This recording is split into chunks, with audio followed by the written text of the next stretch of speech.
Hi, welcome back guys. This is your sensei, back with another fanfiction. This is the movie of What If Naruto Got Harem in Overlord. Now before starting, please give this video a like and subscribe to the channel if you want more videos like this. Now let's get into the fanfic. This reality means nothing to me without them. Rebootdrasil, a unique DMRPG, dive massively multiplayer online role-playing game. Developed in Japan, serviced from 2126 AD to 2138 AD. A world accessible with the neural nano interface. A new human brain augmentation which allows your mind to function as a supercomputer. A massive world, innumerable in its majesty. Countless skills, items, magic, and races. Human, demi-human, heteromorphic. The maximum level cap for a player can reach is 100. When a player character dies, they immediately lose 5 consecutive levels and drop their equipment. Death has no meaning here. If someone manages to kill you in this world, you just reset and start over. Die, reset, repeat. An endless loop that works to eventually desensitize individual players towards their demise with only minor repercussions. I think it's all a sick joke, really. When you suffer the smallest of penalty for perishing, why should you be afraid of it? In this world some have it's easy to die, isn't it? Living well, that's the strong part. Or in my case, living on and on and on. You'd think immortality, that is, the inability to die through age, would be a good thing, right? I mean, you could live to the heat death of the universe, for crying out loud. See everything. Do anything you wanted. Life itself would be like a game. That would be wonderful, wouldn't it? To live without fear of death. To exist for all eternity. Immortal, ageless, timeless. Wrong.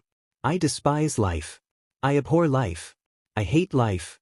I've lost everything to this experience of living when I wish only for death. Death that laughs at me, a demise which refuses to come. When you possess an immortal body that refuses to submit to the whims of time, yet made to look on while everyone you love and hold dear is bound by it. Trying to start again over and over and over only to meet the same outcome. So, when the chance was presented to me to get it all back and keep it, I jumped at it. If I could make a world to replace the one I lost, even in a false setting, wouldn't it be grand? This is how the Grand Guild of Konoha, my guild, came to be. Yes, I know what you're thinking here. Naruto, you idiot. It's not the same. How can a facsimile make up for the real thing? To that I say this, sometimes the illusion of happiness is better than no happiness at all.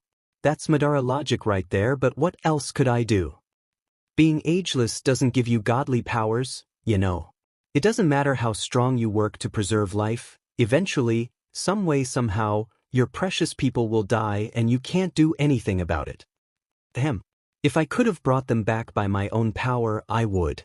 But I don't have the Rinnegan, and it doesn't matter if I can crush a mountain. Against time, I'm as powerless as anyone else.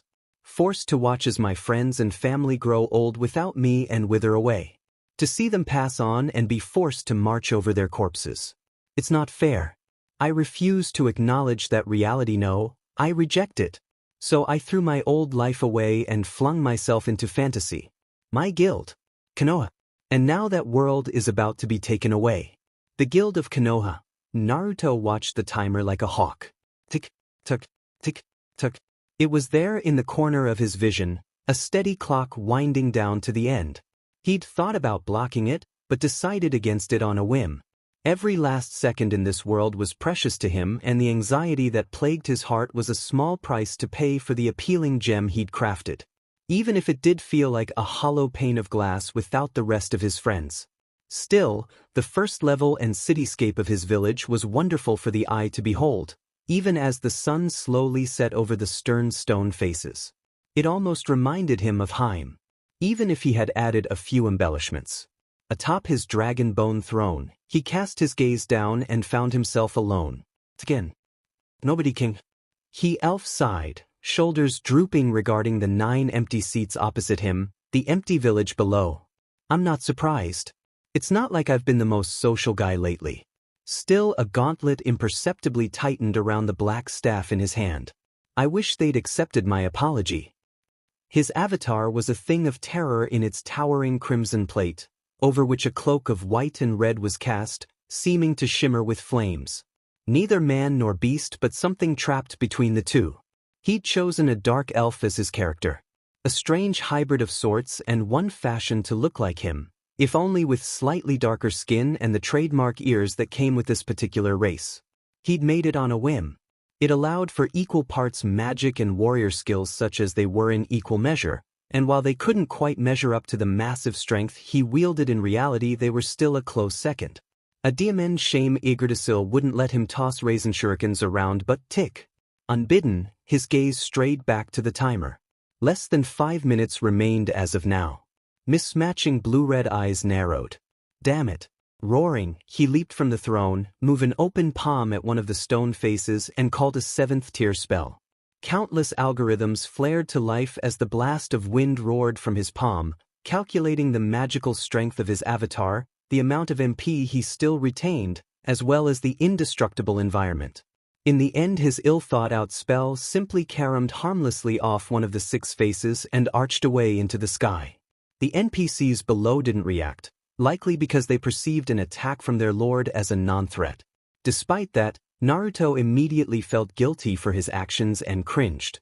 He'd worked so strong to construct this place, and here now at the end, he was going to lash out. Shaking his head, the armored blonde shuffled towards the doors. I'm such a hypocrite. Twin orange gates, because orange and why the hell not? Opened for their emester, exposing a long hallway leading deeper into the center of his world. Unwilling to waste time, Naruto strode through at a brisk pace, his armor clanking loudly. Massive, hulking lanterns on either side of the wall burst into existence of this passage, brilliant pillars of flame springing to life to light the way. Once, he would have stopped to admire them, but today he was in a hurry, and spared no time for them. Konoha had never contained so many floors in all of its existence, but the rest of the guild had been adamant and overrode his wishes. What was the point of having a dungeon with only 1 level, they'd said. In the end, he'd seen the logic of their argument, and it was one of the few times he didn't regret it. And so did the 10 floors of the Great Forest come to be. It was one of the few concessions he'd made. After a short walk, he would be using his guild ring to teleport to the 10th. Whether by design or accident, each level resembled a piece of his past, in a sense. Some were villages he remembered fondly, others distant lands. He'd memorized them all. The 1st and 2nd floors were leaf and thus under strict guard by Sasuke. The 3rd and 4th were sand and thus Gaara's domain, while the 5th was realm of mist, followed by poison and so on. Thus it went, with each of the 10 floors possessing at least 1 or more guardians to prevent entry by raiding parties. He remembered each of them by heart, each individual a specter of his past, those who had changed his life for good or ill. Some were even old enemies now turned allies. Others weren't even in the human class at all. Some, like him, were demi-humans. Others were outright monsters masquerading as humans. Perhaps that was petty of him. Although making B the guardian of the 8th floor was a bit too much in hindsight, then again he might have gone a tad overboard when he'd recreated Jiraiya in that vein as well. Honestly, programming was a tricky business, and he was half certain some members of his guild had lent some of his old friends certain eccentricities that hadn't been there before. But it was too late to wonder about that now. A quiet ding informed him that his teleportation was successful, and in a swirl of light, he made haste to his final destination. At the end of a short hallway awaited several doors. The entire room itself seemed a maze to the untrained eye, filled to the brim with doors of every possible color, some large, some small, some tall, others wide. Doors on the wall, doors on the ceiling, even doors etched into the very floor itself. All but one were enchanted with traps. If you picked the wrong door, you'd be teleported somewhere unpleasant at the very least. At the worst, you'd suffer instant death, lose all your equipment, and be forced to start over from the very beginning. For any player who devoted their time to clearing out the monsters and traps of the Great Forest, it was absolutely maddening to have their progress reset, all because they chose the wrong door. Naruto chose the 2nd on the right. A simple creation furnished to a pier of oaken wood, it was neither enchanted nor reinforced with spells, because there was simply no need for such. If the guardians could not prevent intruders from trespassing, If the Umbu assassins with their multitude of tricks and traps proved ineffective and the horde of false doors could not delay them, then they would come face to face with the ultimate challenge here. The members of the guild themselves. To his dismay, that day had never come. And now it never would. All of his god-level equipment and items meant nothing. Even the mighty staff in his hand, Death's Scorn, had no purpose anymore. His world champion armor rust of BLD, despite its imposing name, served no further means either. He merely wore it and his fashioned Hokage cloak as a symbol of the guild. He'd adopted the sacred moniker of Rikudo, the Sage of Six Paths in this reality, but what good had it done? Nothing. Now, steeling himself, he opened the door. It parted before him with the lightest touch. Revealed was a humble, sparsely furnished room with a bed and little else beyond it, save a small table with a teapot and pieces of fine china. A lone figure sat at the end, her back to him. She did not react to him, nor did she rise at his presence. He stepped inside and shut the door. "I'm home." Silence answered. Naruto sighed. "Not like I expect you to answer or anything. Nearly midnight now and still the timer continued its inevitable countdown to oblivion, inexorable as the gears of fate ground themselves towards that final finish. And once more, he found himself powerless against the whims of time. Once midnight struck, he'd be booted from the server and his perfectly crafted world would vanish once again. The thought made his heart wrench painfully even in this fantasy world. He told himself that this wasn't truly his body even as he grasped at his chest, just an avatar, but the pain was there all the same. Of course, he could always start over in another game, his mates said. It would be simple, they thought, easy for one skilled as him. That had been the beginning of the end. Because he didn't want to start over. This was his world. More than 10 years, an entire decade, were sacrificed here, spent feverishly leveling himself up to the absolute maximum, tweaking the settings of this world to their absolute breaking point, rebuilding the smoldering ashes of his past. With skill and charisma did he bring others to his side. With fire and fury did he lead them, conquering this area, this great swathe of land. Lovingly had he instructed them, directed them in molding this great complex in the forest, painstakingly breathing life into a bygone era long since forgotten. His family, everyone, all those he held dear were here in the great forest of many leaves. It was a horrible, corny name, but it fit. He'd skimped out on raids and quests, ignored punitive expeditions to the great tomb of Nazarick, all for this. To make this world and maintain it, to the point of become withdrawn and distant to all others. And one by one did they drop away, until he finally found himself alone with his regret and these lifelike dolls. It didn't matter if they couldn't speak to him, if they were set and regulated by the infernal commands of the system. They wore the faces of his friends, and they were programmed to act as such. He was their leader, the Hokage, fire shadow if you were feeling eloquent, supreme being, and so forth. And it was here, near the very heart of his domain, that the one most near and dear to his heart dwelt. His daughter, his hope, his life. Gray eyes rose to meet his as he inserted himself into the seat opposite her. She didn't react, even when he summoned a fresh kettle of tea and poured himself a glass. Nor did she touch her own when he moved to fill it for her. She remained as lifeless and complacent as the day he'd created her in this realm. She wouldn't even move unless he instructed her as such. Before Naruto knew it, he started talking. "So," he began, "I'm afraid we, a sniff, won't be seeing each other for a while." No response. "I'm sorry." The blonde found himself apologizing. "I know you can't talk, but since today's the last day, could you just hear me out? I'm sorry. I feel horrible for recreating you and the others like this, but I just couldn't let you go. You understand, right? It's not my fault. I didn't mean for things to get out of control like this. I was just so lonely, and when I found this game I thought it would be an escape. But before I knew it I started building things, making things, creating you." The silence was deafening. "Right?" he face-bombed, humiliated. "Why am I even doing this? I'm having a tea party with my dead daughter," some small, morbid part of him mused. "But this is really up." He hadn't had the heart to make her mother. That was a past too painful. Recreating Hinata as a faceless drone would break something in him, Of that much he was certain. So he'd settled for the daughter they'd had together. Sometimes looking at her proved too much for him as well. But he couldn't bring himself to delete that smiling face. All dark hair and gray eye, he'd never figured out who she got those from. She wore a light white dress and carried no weapons to speak of. She didn't need to, because in this world he'd made her a powerful sorceress, eclipsed only by him. She was the leader of all the guardians, their captain, and she had never once left this room. Never smiled. In his reality, she had been the light of his life before a sudden illness took her at the tender age of 10. Hinata hadn't had the heart to try for more children after that. Neither did he.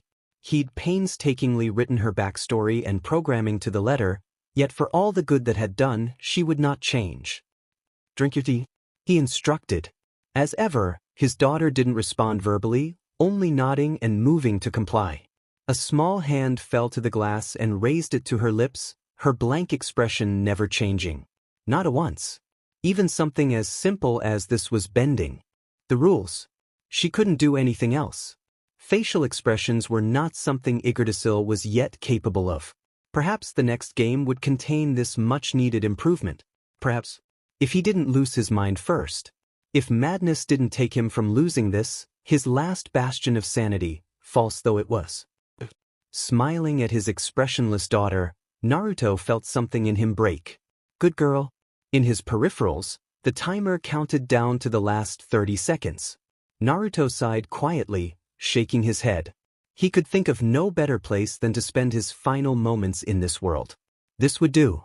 He would spend his last moments here with family, or at least a close approximation of it. Across from him, Yui continued to drink her tea, quiet as the grave, and despite himself, the sage suppressed a sigh. So, this was it. This was where it would end. Years of living in a fantasy world, indulging himself in a past long since forgotten. It was shameful. Humiliating. No wonder everyone had left him behind. His hand fisted tightly around the glass, and had it been real, it would have shattered. It wasn't fair. He'd worked so strong to fashion this place. He'd fought and sacrificed and bled to see this reality made real. And in a few moments, it would be gone. Taken from him by a bunch of old men who no longer saw profit in maintaining what had been for him a desperate escape from reality. Now it was over. A rueful chuckle escaped him. "This isn't so bad," he declared with a trembling voice, closing his eyes. "I can't think of any other place I'd rather be." The lie tasted like as on his tongue, and he willed the tears not to come. He wasn't going to cry. No tears. None. He refused to let his last moments be ones of weakness. 5 seconds now, the time scraping away the last precious moments of his peaceful refuge. 4, 3, 2, 1, 0. Any moment now. Tick, tick, tick. Blue eyes snapped open. What? Instead of the muted walls of his home, he found he was still in his sanctuary. Still with Yui. Scarlet, armored arms met his gaze when he looked down, their weight a minor annoyance in the back of his mind. Blinking, he curled his hands into fists. What? Had they delayed the Sever shutdown, somehow? Was there a lag of some sort? Had there been a delay? He could still taste the tea running down the back of his throat, that faint heady aroma of its leaves wafting through the air to warm his face. Wait a minute. Naruto bolted upright with a start, eyes widening. You weren't able to taste anything in this game. You couldn't smell anything either. His fingers reached for a menu. Nothing happened. His hands swiped through empty air. When he looked for the timer in his peripherals, he found it had vanished. So, in fact, had all of the stats from his vision. That was his first realization that something had gone wrong. Terribly, horribly wrong. There must have been an error of some sort, a mistake, a glitch, or maybe Papa. He froze. Every fiber of his being went rigid as a thin, soft, reedy little voice filled the air. His head twitched, his neck longing to turn and confirm what he'd just heard. He didn't want to look. Should he look? Did he dare? Almost against his will, he did just that, succumbing to the burning curiosity. Ignoring the sudden stinging sensation in his eyes, Naruto Uzumaki turned, half expecting to find nothing. Surely this was some fever dream or an illusion, a product of his own hyperactive imagination, strained to the breaking point by all this stress. Yui's small face looked up at him, her large gray eyes full of warmth and confusion.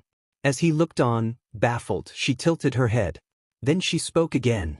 "Would you like some more tea?" A tiny hand rose, offering him the teapot. Naruto blinked. Twice. 3 times. What the hell? Then his eyes rolled back into his head and he passed out. "Why are you sniffing me?" "Because you smell wonderful." Naruto and install journal log entry, number 2 what? F what the hell what the hell what the hell what the hell what the hell what the hell what the hell what? Fell. What's going on here? This doesn't make any sense. How could this world suddenly become something else? Or is it somewhere? Someone? Got no sense. No sense at all. This. A game. I tell you. A game. Not real. False. A world of fiction dreamed up by me to assuage my guilt and loneliness. I crafted it with painstaking care. Nothing was left out. Not a single speck ignored. Granted, I wasn't exactly meticulous once I'd reached my goal. Afterward though, I might have missed a few things and allowed others, but still. Pretty demon sure my powers don't include warping the fabric of space and time itself. Alright. Freak out over. Breathe, Naruto. Breathe. In and out. Inu. It doesn't bother me. Nope. Not a bit. It doesn't bother me, it doesn't bother me, it bothers me. It bothers me a lot. After my little fainting spell, I ordered Yui to summon the guardians and Umbu captains to the 5th floor in an hour. But simple. I want need a head count. Need to see how they react to me. Need to be sure this isn't a dream concocted by my broken mind. How will they see me? Will they respect me as loyal friends with genuine emotions? Or will they try to tear my throat out for desecrating their memory? I'm not sure which would be worse. I need to figure this out because some way, somehow, my carefully crafted illusion has become a reality. That reality has trapped in a world I don't truly understand. By all rights I should be terrified. Horrified. In all the scenarios I'd planned for this was never one of them. I never expected to wake up one day and find everything to be real. My actions have consequences. If even 1/10 of them are as real as usual, I don't know what I'm going to do. I have to give orders. I have to establish balance. Booties, it's so wrong for me to be happy. Haven't I at least earned that right? To enjoy this for a while. Just a little. The 7th floor of Konoha. Atop his throne, the sage of the great forest looked up from his mental journal and sighed. So that's how it is. He finished, instructing the kneeling individual with more than a touch of unease. As chief scout, I am entrusting you with this matter. When the NPC didn't respond, Naruto gave another sigh and allowed himself to slip back into his cultivated persona. Your orders are as follows. Firstly, you are to depart the great forest immediately and report back on our surroundings and any items of interest. Secondly, do not engage any enemies. Your life is of the utmost importance. Investigate any nearby settlements you find and report back. Do you understand? Impossibly, the chief scout bowed deeper. Understood, Lord Naruto. Naruto shifted on his seat, restraining a wince. Are you sure about that? It certainly felt strange speaking to a dead man. Niji. Absolutely, sire. The individual prostrating himself before him was a dear friend, and never once had he called him that. It was jarring to say the least. He was even wearing the same attire now as he had on the day of his unfortunate demise. And yet they were here, in this new world, having a conversation.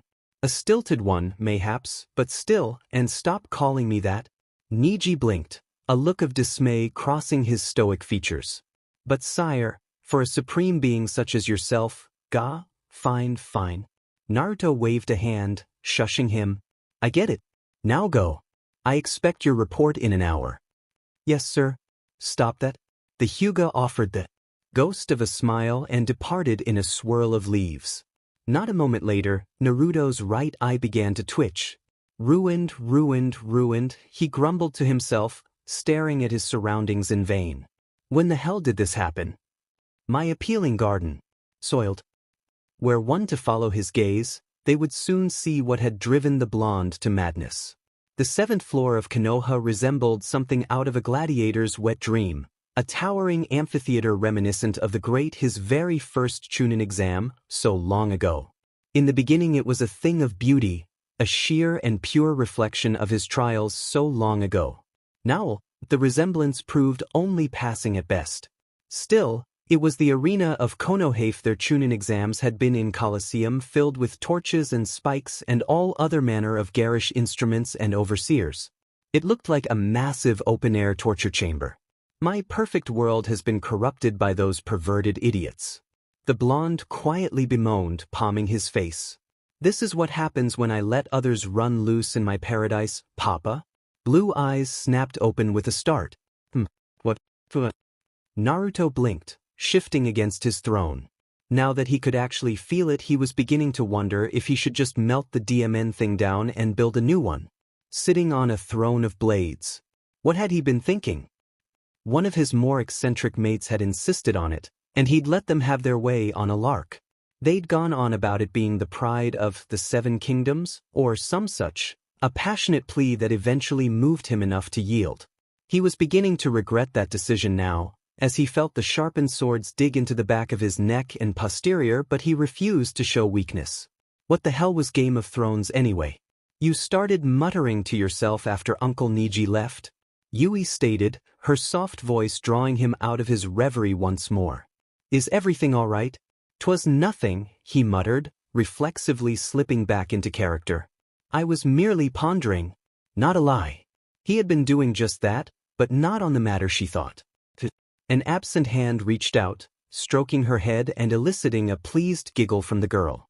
His girl. His daughter. Come back to him in this strange new world. He made no distinction. She'd been created to believe she was Yui.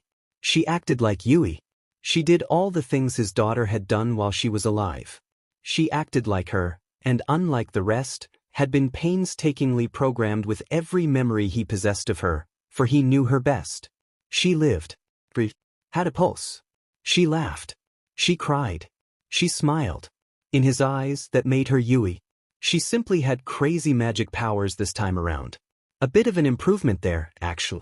Have the floor guardians been summoned? He inquired, realizing his daughter was staring at him. Hi, Yui chirped happily, hands clasped behind his back. Sasuke-san and the others should be here shortly. Naruto nodded absently, tapping his fingers against the throne.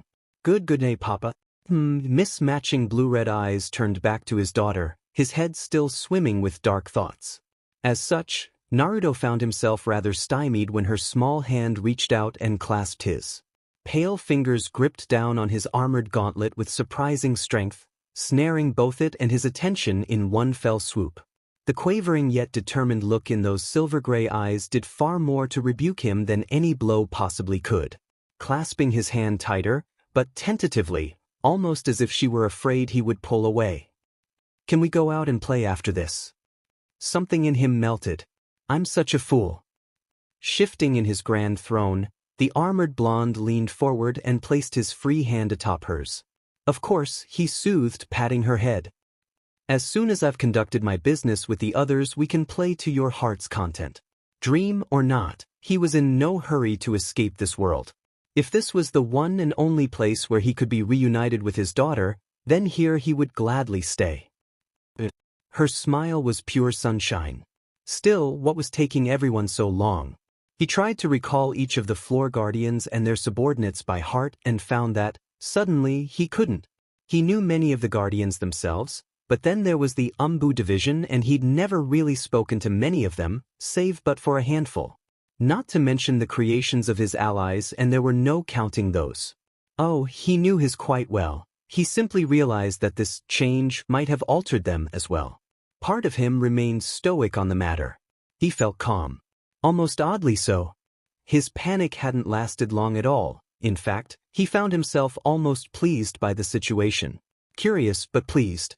Still, an increasingly small part of him began to fret. Then again, he was fairly certain some had followed his lead a touch too much and created characters of their own. Some had even gone a step further and used his ideals to copy existing ones into this world. That is to say, others from different realms. Until now, he hadn't given the matter much thought. He was quite content with his family and the world he'd created. Let the other guild members create or recreate whomever they wished from their shows or comics and the like. He decided, it mattered not a whit to him. They could play in his paradise as long as they wished, so long as they didn't break it. Of course, that had been before everyone left. Before reality turned itself on its head and everything became real. Now, chances were he was going to have to deal with the fallout of their actions. Anime, movies, television.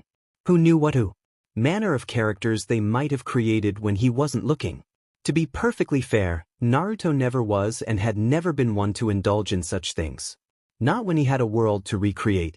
He certainly didn't know what anime or manga was for that matter. Despite his personal reservations at the time, he'd let his guildmates run wanton with their desires, banning only their most heinous creations when threatened by the administrators. There was one blue-haired woman in particular who'd towed that line, dangerously so, until her maker's increasingly disturbing pastimes found him at odds with Naruto. Arguments ensued, followed shortly thereafter by chaos. In the end, the perpetrator was kicked not only from Konoha, but Yggdrasil itself. Supposedly he was languishing in a prison somewhere in Tokyo for deviant behavior. The very thought made Naruto shudder. As guild the choice had ultimately fallen to him whether he should or should not delete everything left behind by his former guildmate. Most of it proved simple. He'd auctioned off the man's armor and items in a fit of rage, and the ex-guild member's substantial fortune went straight to Konoha's coffers, as did everything he wasn't able to sell. But on a whim he'd decided to let his creation be. Empathy, mayhaps. Knowing what it meant to pour your heart and soul into something, only to have it languish in limbo for eternity. Perhaps that was an act of folly on his part. Still, he couldn't bring himself to regret it. She'd been left to languish on one of the lower levels ever since, another testament to his weakness. He'd visited her on occasion to make certain she hadn't wandered off to one of the higher floors, and each time swore he would delete her and end this pitiful farce. But always he came up short, unable or unwilling to simply wipe her from existence. She had indeed come to life with the rest of this world, that one might prove to be something of a problem child. The name of that man's creation remained with him to this very day, if only because he hadn't bothered to remember that. A sadistic blade-wielding sorceress who specialized in all things ice. He'd taken a glimpse at her backstory once, and it had been worrying. Her creator had either been a monster or an absolute demon for writing such a twisted past for her. Certainly some of those aspects qualified such a being as a devil. Something told him he was about to get a crash course in the near future. As if waiting for that very moment, the door at the far end of the arena crashed open with a harsh bang. His musings broken, Naruto looked up and blinked. Twice. Thrice. 4 times. Only then did his brain reboot. Even from this distance his keen eye ability allowed him to make out her discerning features. As such he found himself face to face with a tall, appealing and slender woman fresh out of a madman's demented dream, her deep blue eyes a near-flawless match to long, light blue tresses. Clad in a gray uniform that somehow succeeded in both clinging to her every curve while exposing an egregious amount of cleavage, she managed to convey a sense of regality and quiet menace all at once as his eyes trailed over her long sleeves, the blue scarf on her neck, and high-heeled boots. She also had a tattoo on her chest, and what a chest it was, signifying some eldritch purpose he couldn't quite remember. He didn't have to, because while he might not understand its purpose, he recognized her. And he knew that look in her eyes well. All too well. That grin told all. Ah, darling. A voice clear as the coldest stream trickled through his ears. So this is where you were. Naruto's sweat dropped. Darling. Auntie is deaf. Yui chirped nearly simultaneously. The blonde's head whipped around comically and he felt something pop in his neck. And Yui blinked innocently. Is something wrong? Naruto's thoughts snowballed spectacularly after that. What the hell's going on here?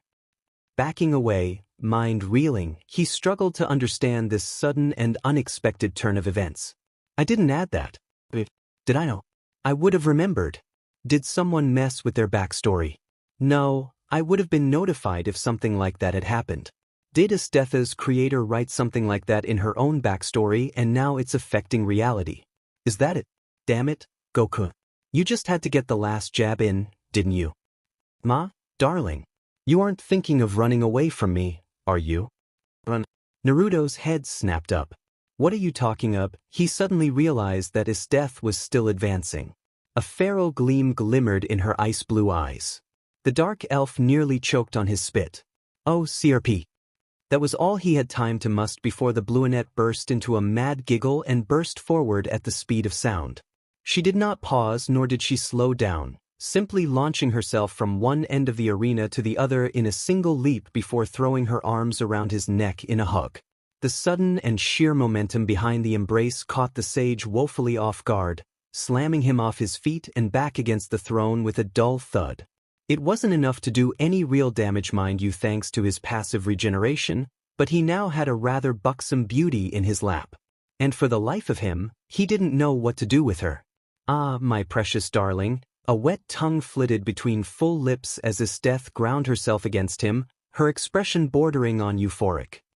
You summon me, she purred, nuzzling his cheek with her own. After all this time. I'm so happy. Her lips brushed his whilst her hips continued that infuriating motion, and Naruto found himself suddenly very, very, very glad he was wearing armor. Hypothetical erections and all that. Wait. Get a hold of yourself. Think this through. I did, he managed to get out. You are. Hi.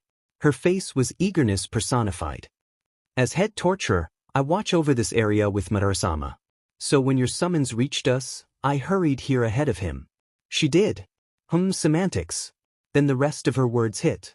Naruto swore. He'd almost forgotten about that wily old bee. That he'd even bothered to create him in this world.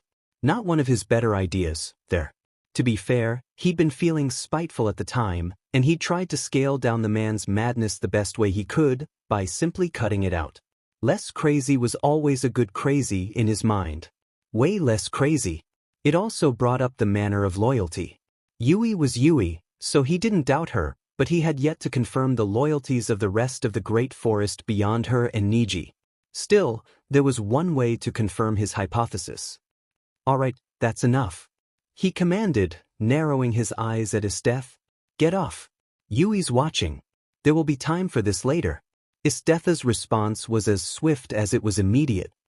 Yu-chan. The little girl scarcely had time to squeak before the ice wielder bolted off the blonde's lap and swept her up into her arms, holding her tight. Naruto openly guffawed at the spectacle, barking out a soft chuckle as he saw how flustered the normally stoic Yui became once she found herself trapped in the brunette's bosom. Not surprising really, given the woman's monstrous strength, a thought occurred to him, then. Esteth. Yes, darling. Dropping Yui, the woman's face once more composed itself into a cold mask. Is there anything else you require? Again with the darling. But still, this is a good opportunity. Naruto took a moment to contemplate just that.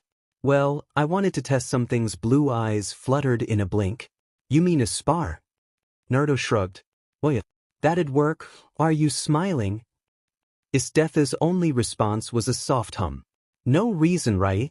Her lascivious grin reminded him of a panther about to pounce. A hunter at the peak of their chase, their Silamex. And that look was locked on him. Who had a smile like that? Was she even human? Realizing he might have just invited a quite literal ice queen to his doorstep, Naruto reached behind his back. Sure enough, death's scorn was there. The weapon seemed to sing in his hand, eager and willing to do battle.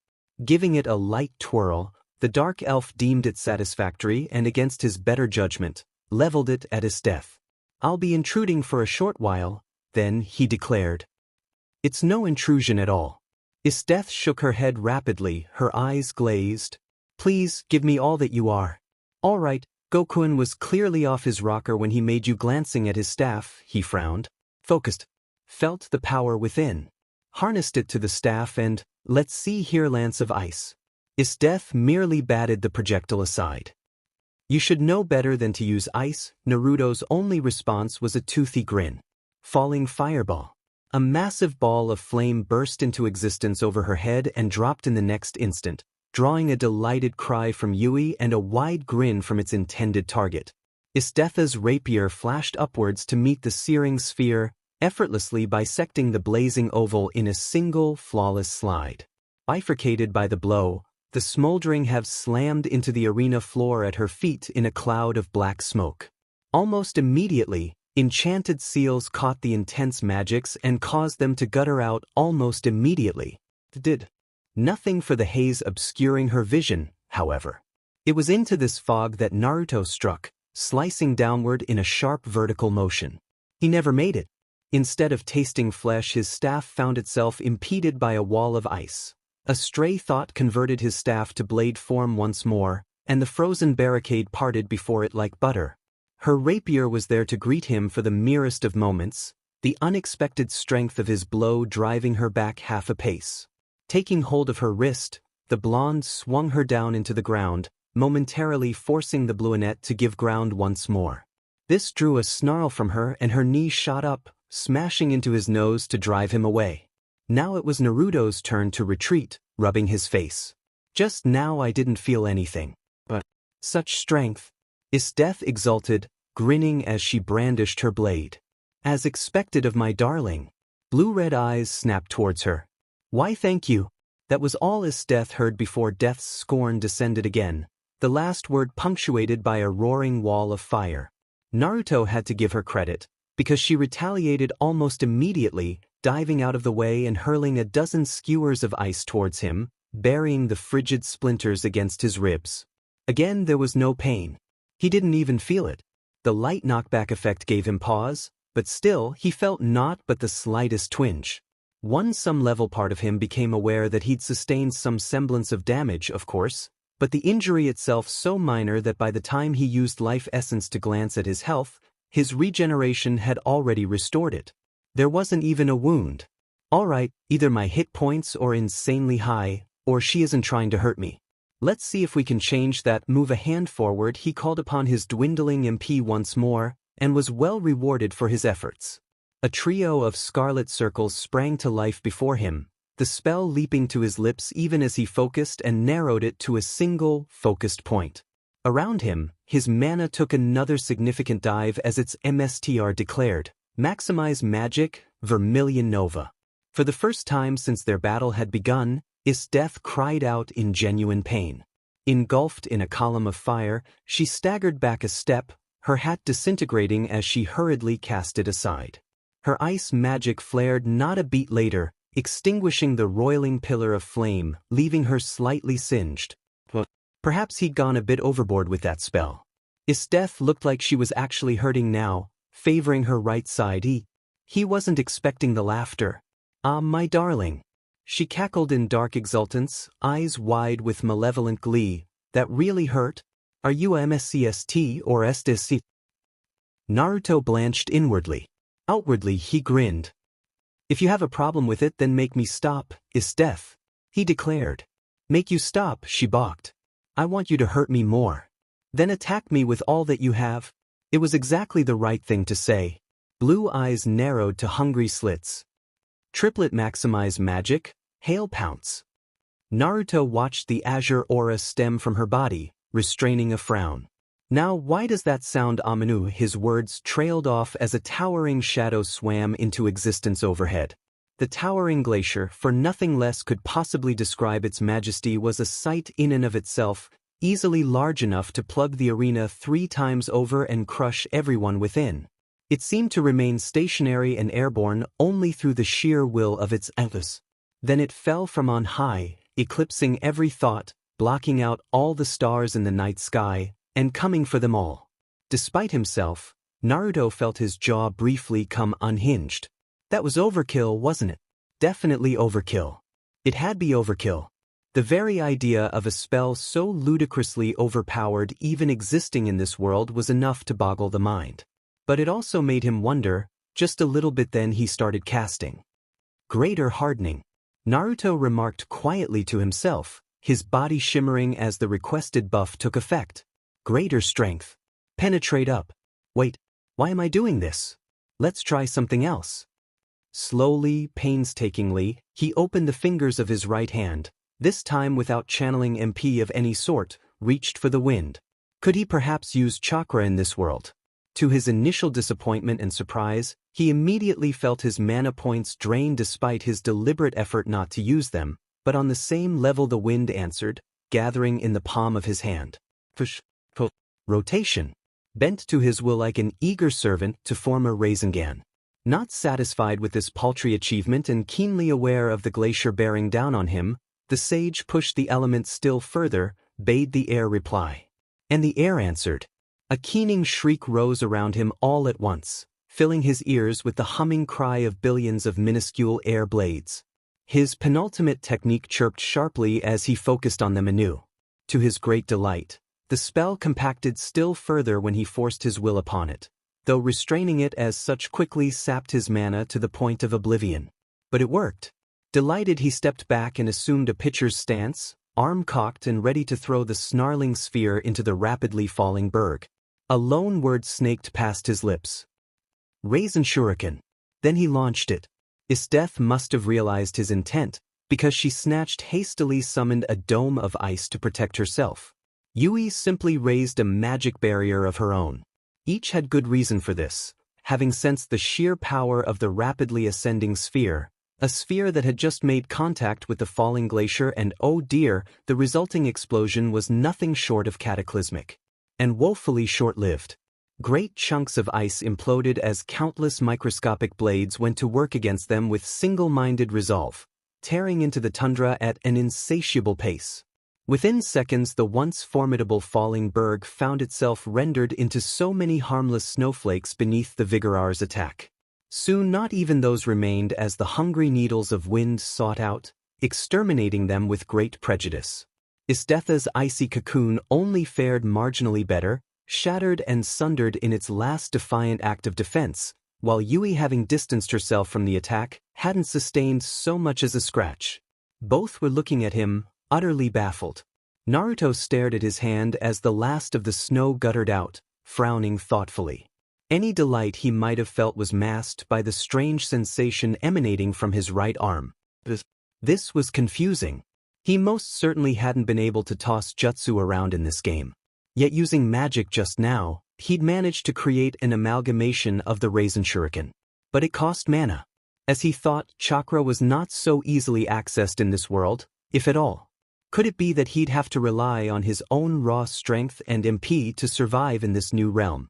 Or could he use mana to recreate his lost skills? Thoughts for latter, he supposed. If it was indeed possible, he would find a way. Still, as tests went, so far, so good. Spells and buffs seemed to function properly. He just had to think and focus, though they seemed to drain his MP more than expected. But what about strength? He had to know. No more magic, he instructed of Isdeth. We'll be attacking physically from here on out. A manic gleam entered the woman's eyes as she scrambled upright. Please do. And he did. His first swing barreled through Isdetha's guard with punitive ease, shattering the defense she feebly tried to form. The second drove her back onto her right foot. The third forced her to physically lock her saber against his staff to avoid falling, straining against him before the fourth, fifth, sixth, seventh. With each successive strike, each ring of metal against metal, his bloodlust rose, the sheer thrill of the fight rising to swallow him like a great wave, an undertow dragging sense to the bottom and leaving only a coursing red tide in its place. Ora, he laughed. What's wrong? This body seemed as strong as he remembered, perhaps even more. How long had it been since he'd given himself to a battle? Since he'd thrown away thought and rationale for the sake of a good fight. It felt freeing, glorious in its majesty, this elegant dance of death they weaved. A dance in which he slowly overpowered his opponent, beating her back with every successful swing of his sword. Was this him? His own will? Or perhaps some part of the body he now inhabited? He didn't know. Didn't care. In this instant he didn't care. Catching her blade, he swung down. Isdeth. She struck in the same instant, her rapier's edge colliding with the jet-black staff. Naruto. Steel met steel and the world trembled. Tum. The resultant shockwave momentarily extinguished the torches in the arena, plunging the floor into darkness.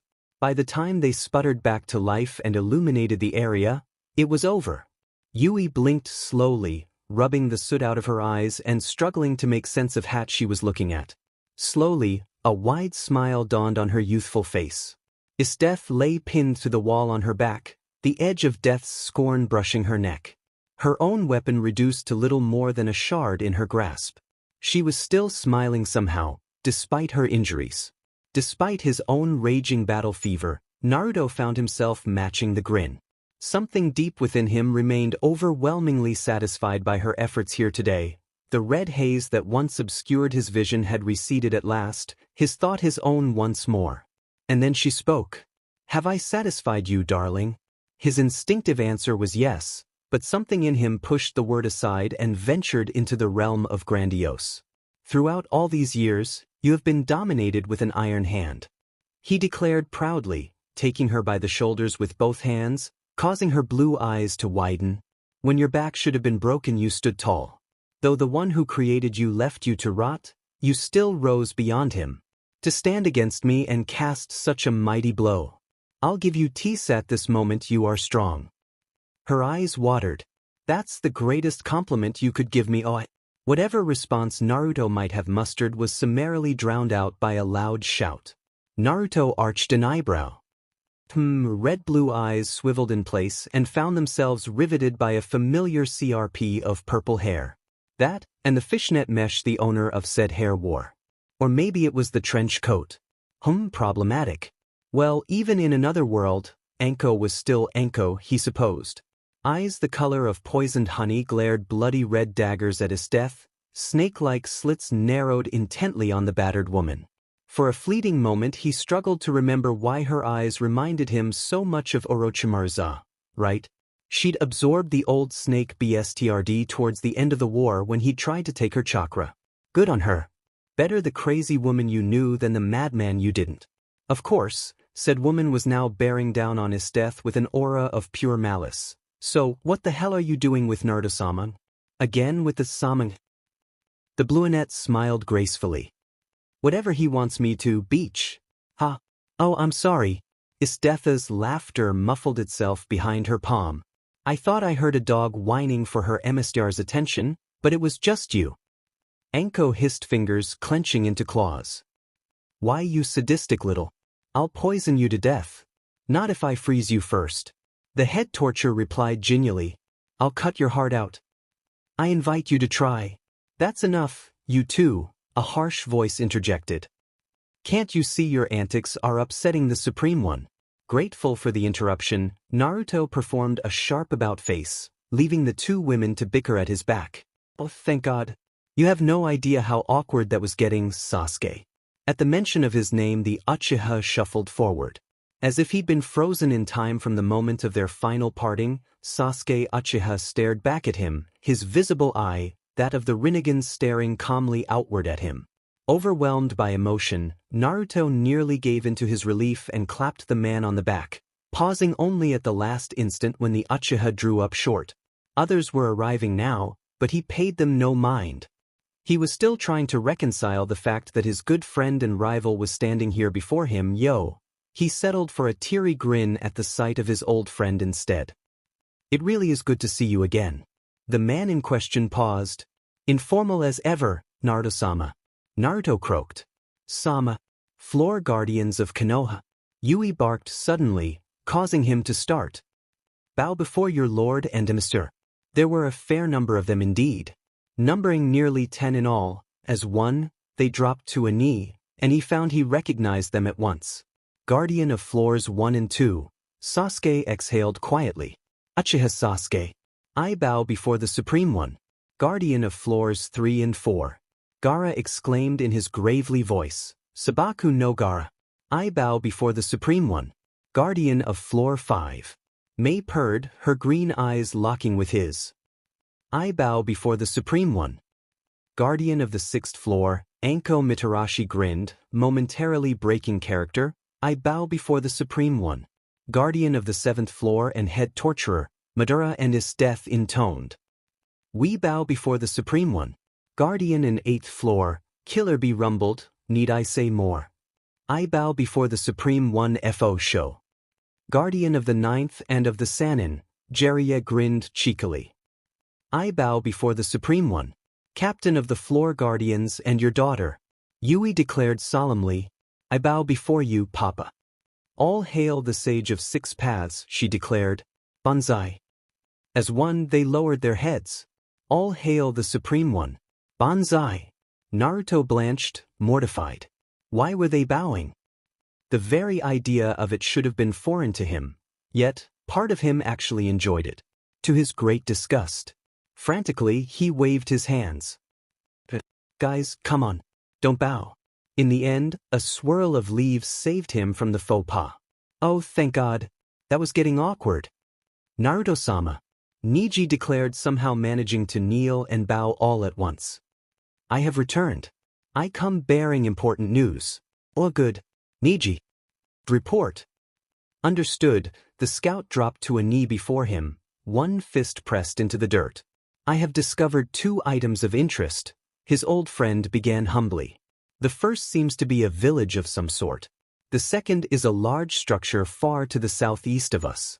Regrettably, I was attacked and forced to retreat before I could properly inspect it. I believe it is a tomb. Naruto frowned. A tomb. Niji nodded.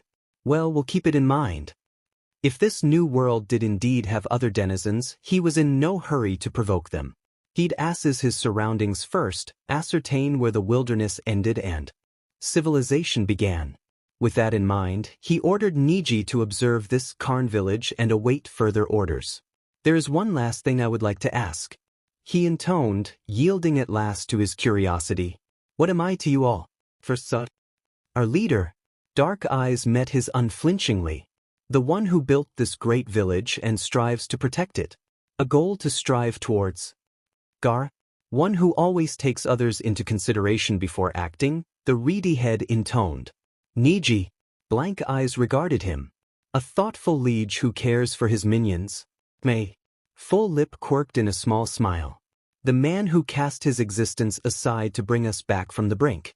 Anko. A merciful ruler who stayed with us to the very end. Istef.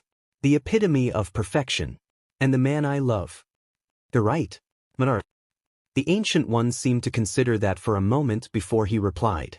You are a man with an ideal who stands above all others, who strives to create peace.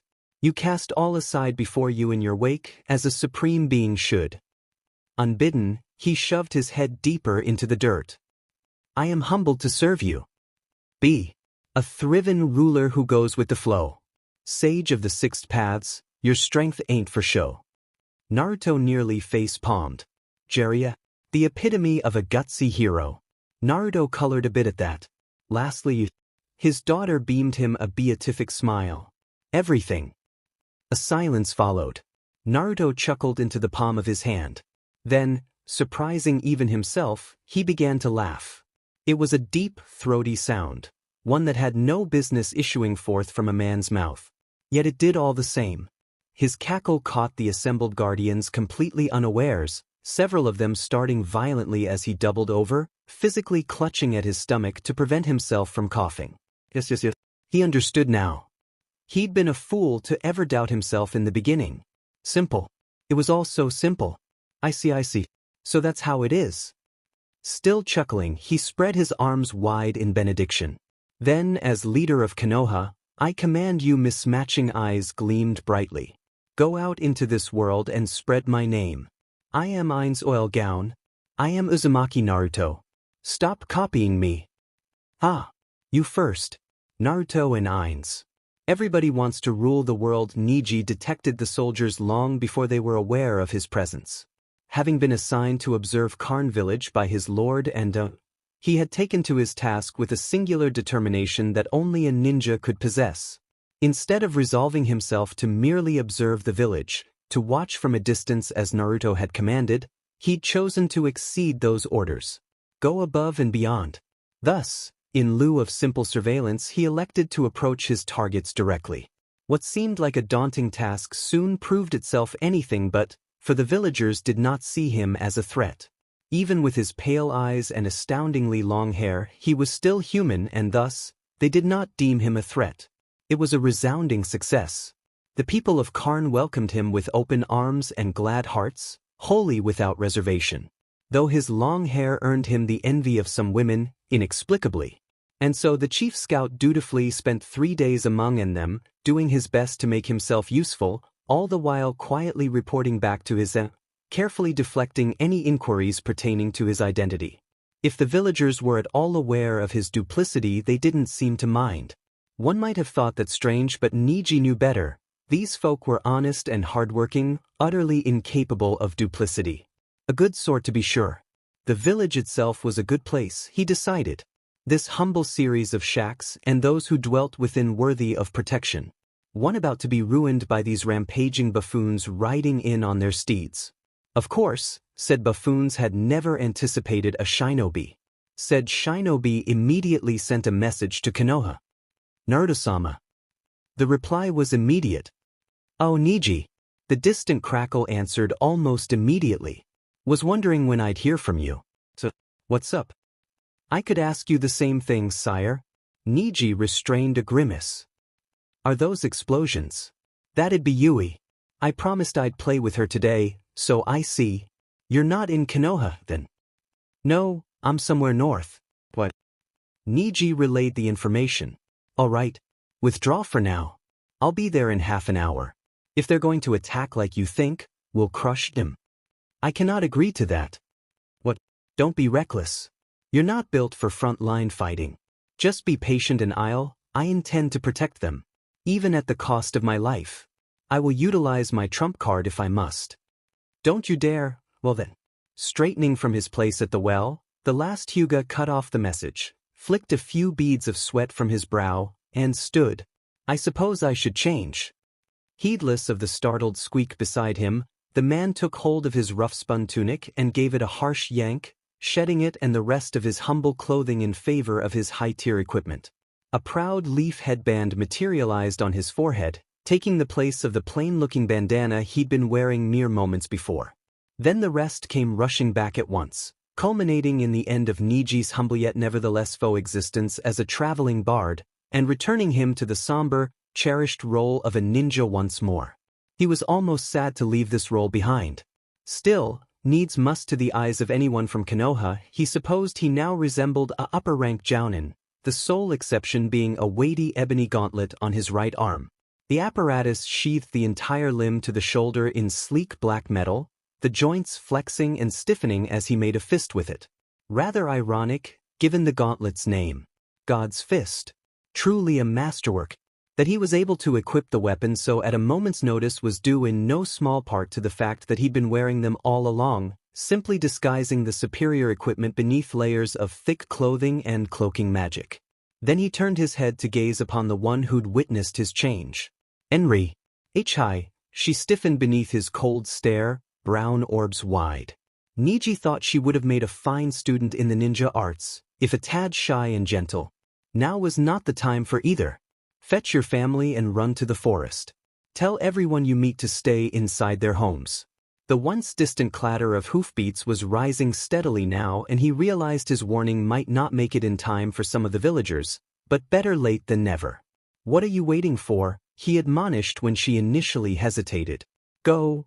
His voice hardened, assuming an air of command. Okay. Eyes glimmering, ponytailed girl turned to scamper away, and Niji forcibly willed himself not to hasten after her. No, he reminded himself, a thorn of duty pricking him and holding him back. His duty lay on a different path. The Amat family had been kind to him, taking him in without a word of complaint during his time here. He had broke bread with them, shared stories with their children. He was rather fond of them, actually. They reminded him of happier times. Of foggy memories. Her family would be safe there. Hopefully. By now he didn't need his all-seeing eyes to notice the cloud of dust at the riders' backs, the arrogant way in which they held themselves. He bristled despite himself. A lesser man, one not experienced in the ways of war, else might have thought these knights had come to protect the village from monsters or, barring that, simply collect taxes. This was not the case. He could read the subtle lines of those bodies, recognize the manner in which they held themselves, see their drawn swords. The tiniest fault was laid bare before his vision. Once again, Niji knew better than most. These men had come to kill. Naruto-sama's orders had been crystal clear on this matter. He was to observe. Nothing more. His life was of the utmost importance. Retreat if he met resistance. Even infiltrating the village was pushing the envelope to the point of blatant disrespect. But this. Doubtlessly his liege would do something now that he'd been informed. Whether that action resulted in the village's salvation or its destruction remained to be seen. However, orders or not, he just couldn't stand aside and let this village be slaughtered. As such, the disguised knights of the slain theocracy were rather baffled when they found the village deserted but for one man. Said man waited patiently as they dismounted, his keen eyes taking each of them in with quiet surety. Only the staunchest resolve prevented their leader from simply leaping at him. Or perhaps it was dread. The way he looked at them as if they were meat. Cattle, to be drawn and quartered and devoured, nothing more than wheat to the chaff. That was impossible, of course. A mighty warrior he may well be, but he was but one. They were many. What could he possibly do? What indeed? Who the hell are you? One of them, distinguishable from his faceless brethren only by the air of command in his voice, stepped forward to meet him. Niji offered a grim smile. I am no one. The scout straightened beneath their discerning gaze, pale eyes narrowing to calm lavender slits. His armored arm rose ponderously, its open palm placing itself between them and the village. Like a firm and immutable pillar, he held this stance even as the leader approached. Unblinking. Unflinching. I'll say this once, he declared, raising his voice. You won't lay a hand on the villagers, Age One whispered. How did he know? I didn't until now. Damn it. Though I am but a humble scout and pawn of my... I do not possess superior combat strength, he began softly, nor do I boast exceptional endurance.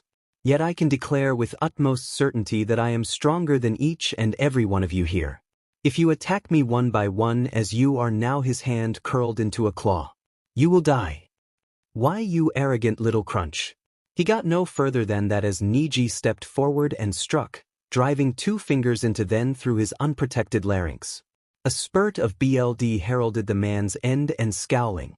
Choking, gurgling on his own BLD, he clutched at his neck in a vain attempt to stave off his end.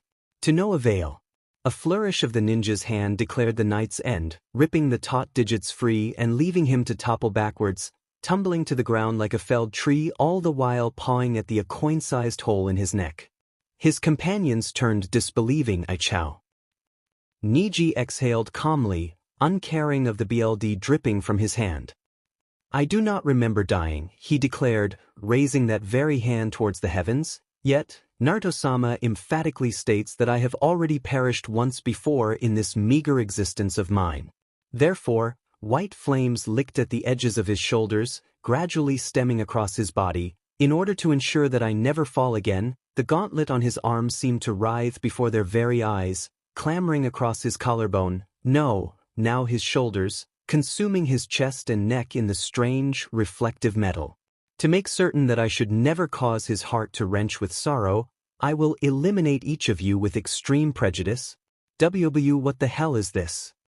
None of your concern, the pale-eyed ninja replied, bathed in pale white relief.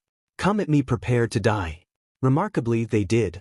Niji calmly batted the first weapon aside as though it were no more than a harmless stick, leaving its owner helpless to the follow-up strike that smote him through the helmet and between the eyes.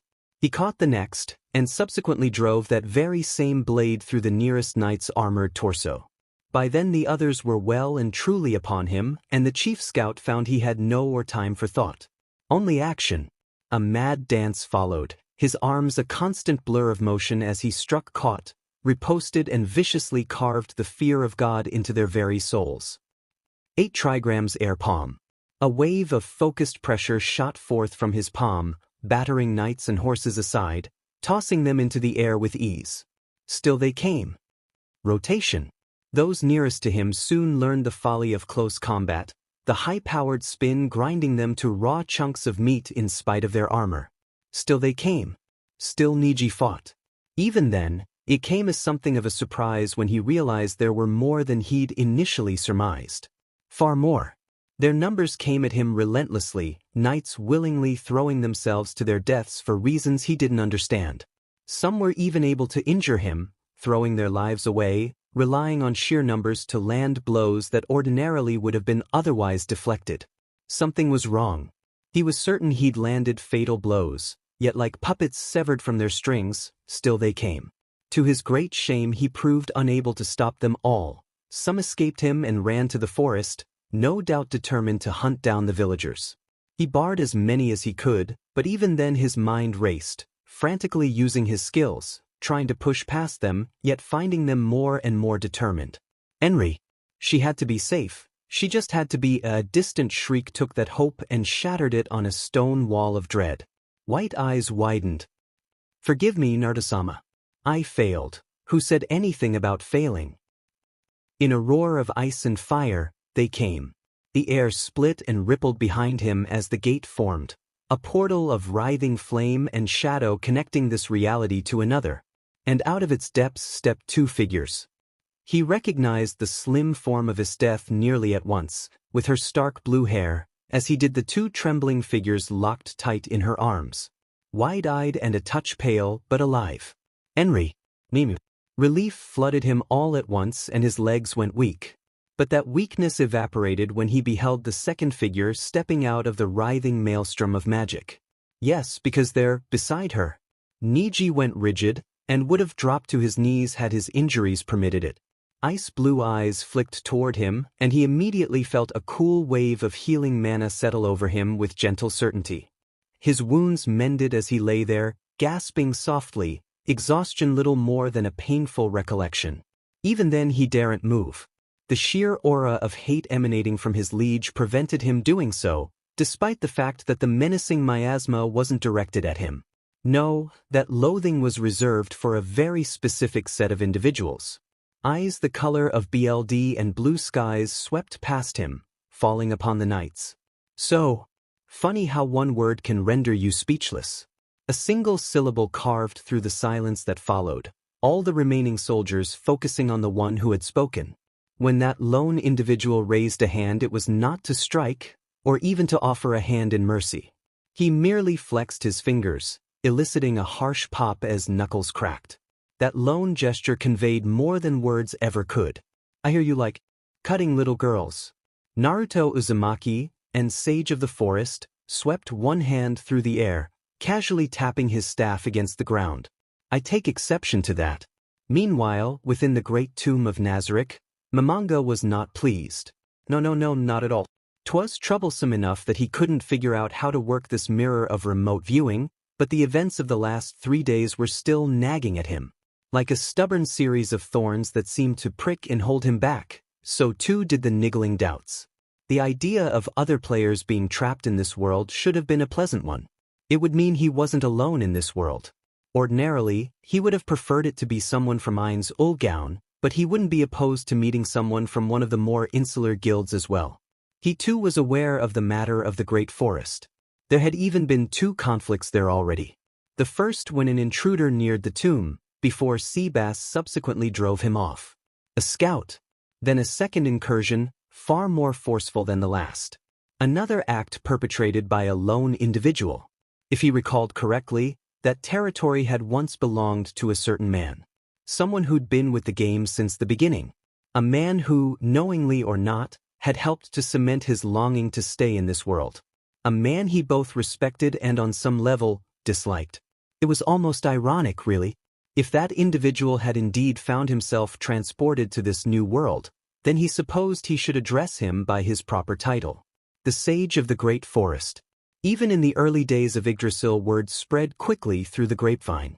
Just about everyone knew of the sage who'd single-handedly confronted and taken down a world boss. Himself. A man of singular charm and great charisma, capable of making even the most hardened enemy an ally. A man who used his fame and riches to bring a massive following to his side, using them to annihilate one of the stronger dungeons and then carved out a great swath of the forest for himself afterward. A man fixated on all things ninja, who gave every spare hour to the game.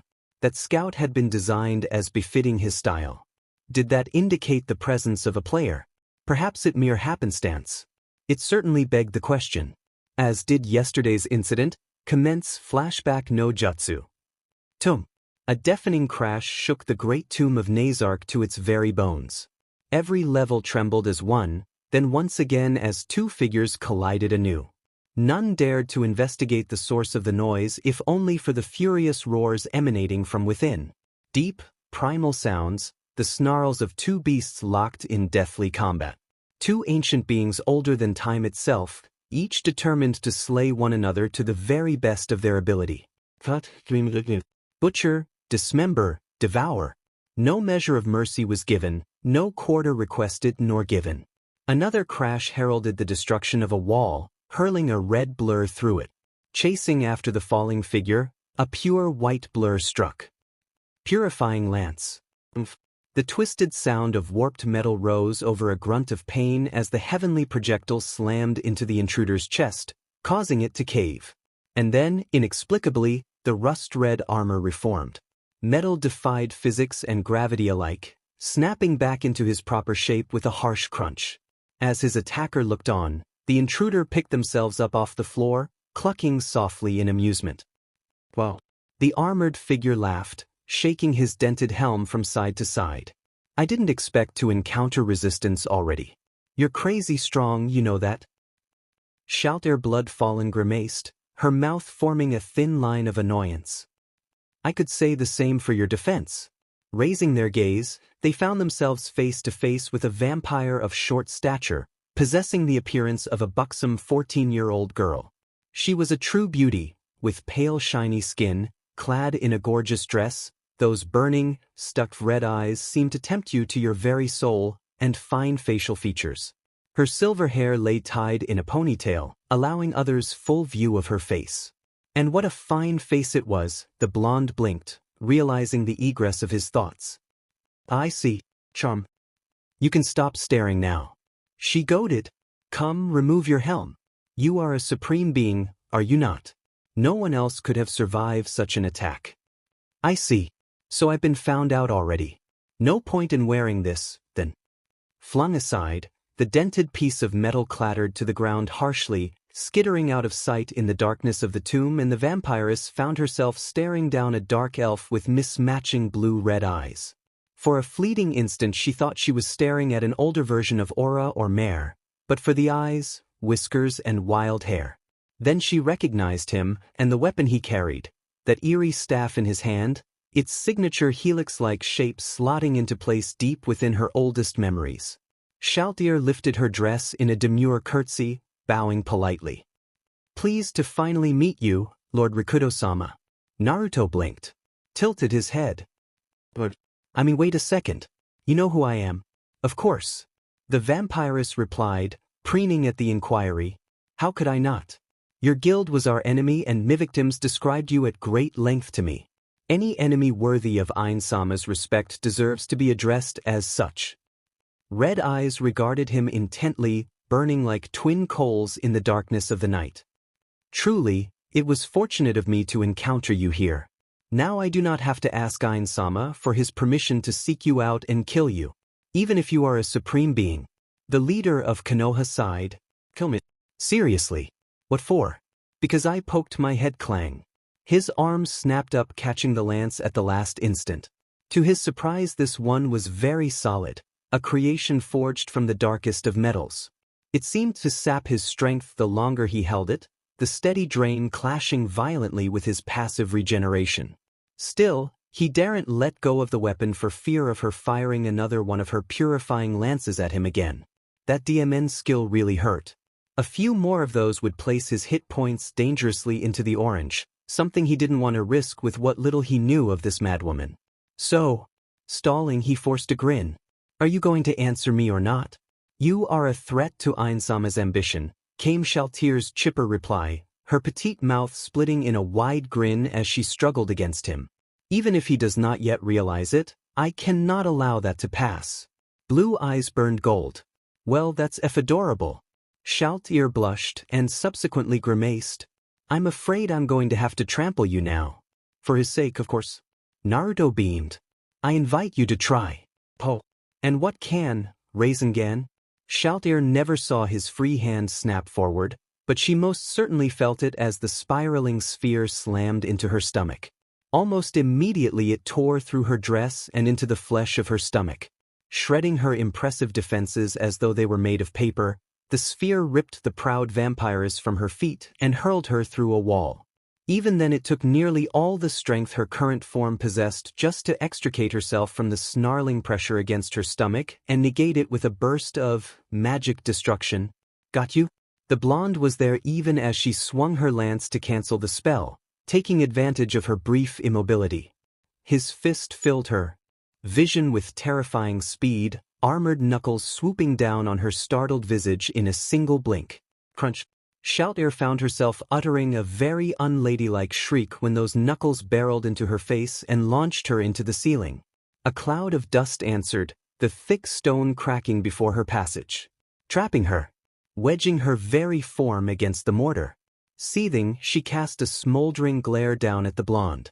How dare you make me utter such an ungraceful sound? Ah, did I hurt the widow vampire's feelings? A silence passed between them. Shaltier-chan, was it? Naruto's voice catcalled after her as she struggled to extricate herself from this unexpected bind. Why don't you try fighting me seriously? You're going to get hurt at this rate. Red eyes burned in the haze. When the dust cleared, she straightened, ready for battle.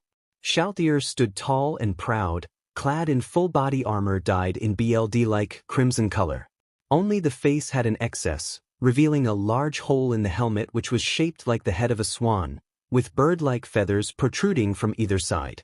Wing design decorations hung from the chest and shoulders, and the lower half of the body was a vermilion dress. She took great pride in the way those mismatching eyes narrowed, thin slits regarding her intently as she swept her lance through the haze of dust. As expected of a raid boss, Shaltier's only response was an incoherent snarl. Two hands snapped up in the same instant. Maximize magic, blazing fire destruction. Maximize magic, great breakthrough. They both realized the other's mistake too late. Fire and wind don't mix well. Magic and chakra collided in a writhing maelstrom of heat and wind, momentarily blinding the true vampiress. No. If I destroy this level, I'll be scolded for sure. Enraged by the blonde's perceived duplicity, she fired another fire spell against the wind, casting the blazing vortex out of the tomb itself before it could detonate and destroy the first level. The burning storm howled upward into the night sky, momentarily creating a second sun before vanishing wildly over the horizon and disappearing out of sight. When Shaltier turned her gaze to where she thought her opponent would be, all she saw was a scorched circle. He got away, and flashback no jutsu. Beyond that, nothing. That someone was capable of fitting on equal grounds with Shaltier was a troubling notion indeed. If it was indeed a player, perhaps they were simply investigating this new world as he was. And yet they were near Nazarick. Dangerously so. If one were to exit the Great Tomb and focus, you could see the titular ninja-held forest on the horizon. Would there be a fight over territory? Raids? As a precaution, he'd raised the security level for the last 3 days, but no attacks had come. Beyond that initial sighting and the brief encounter with Shaltier, there were no signs of enemy movement to be seen. Might it be a feint of some sort? Am I giving this too much thought? He wondered aloud. Is something wrong, Momonga-sama? The player sighed, turning his head. Sebas. No, it's nothing, he reassured the ever-vigilant Butter. Just lost in thought. As you say. The elder lich scoffed and shifted behind the ebony desk, idly resting a hand against the skin of his forehead. Nope, just bone. Another not-so-subtle reminder of his new existence as an undead. Oddly enough, that didn't bother him as uke as he once had. In fact, he felt quite at ease these days in regards to his new appearance. But where Nazarick's security were concerned, his paranoia knew no bounds. So stressful. This was not a manner befitting a ruler. This wasn't right at all. He was the last of Ain's Olgaun, Guildmaster, Overlord of the Great Tomb of Nazarick and the creator of Pandora's Actor. Regarded as the highest of the almighty 41 supreme beings by the NPCs of Nazarick. All these titles and the powers that came with them were at his disposal, and yet, despite this, despite the strange calm that seemed to envelop him whenever he grew anxious. So why am I so uneasy now? Fumbling with the mirror, he finally found something. Or rather, someone. Several someones. What he saw caused him to blink. Twice. 3 times. What on earth? Seabass, he intoned deeply, capturing the man's attention. The man you described, is that him? A bony finger indicated a prone figure in the reflective surface. The butler leaned forward, inspecting the mirror.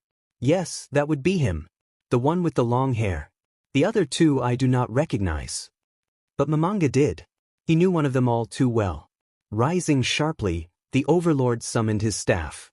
Tell Albedo to make preparations and accompany me at once.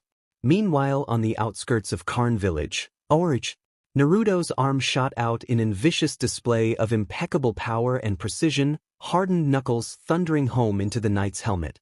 Sundered by the blow, the metal yielded to his fist with a dull crunch, a spurt of BLD signaling the end of the head trapped within the crumpled iron. The body tottered drunkenly on its feet for all of 3 seconds before a pillar of ice cannonied into it from behind, launching the headless cadaver into his fellows and sending them sprawling. Scarce had they fallen than a rain of icicles pounced on them, skewering the helpless invaders everywhere but their vitals. Almost as if someone were deliberately taking great pangs to keep them alive and in torment. Given his companion's preference for the later, it wasn't that difficult to suss her out. His death, was that really necessary? The ice wielder flashed him a dainty smile entirely at odds with her blood-stained visage as she idly skewered another knight. Of course, she hummed. I'm merely savoring the fruit of their despair. Naruto sighed. This one. SDSM incarnate. This woman delighted in tormenting others on a mental and psychological level. Her logic. The strong survive and the weak die.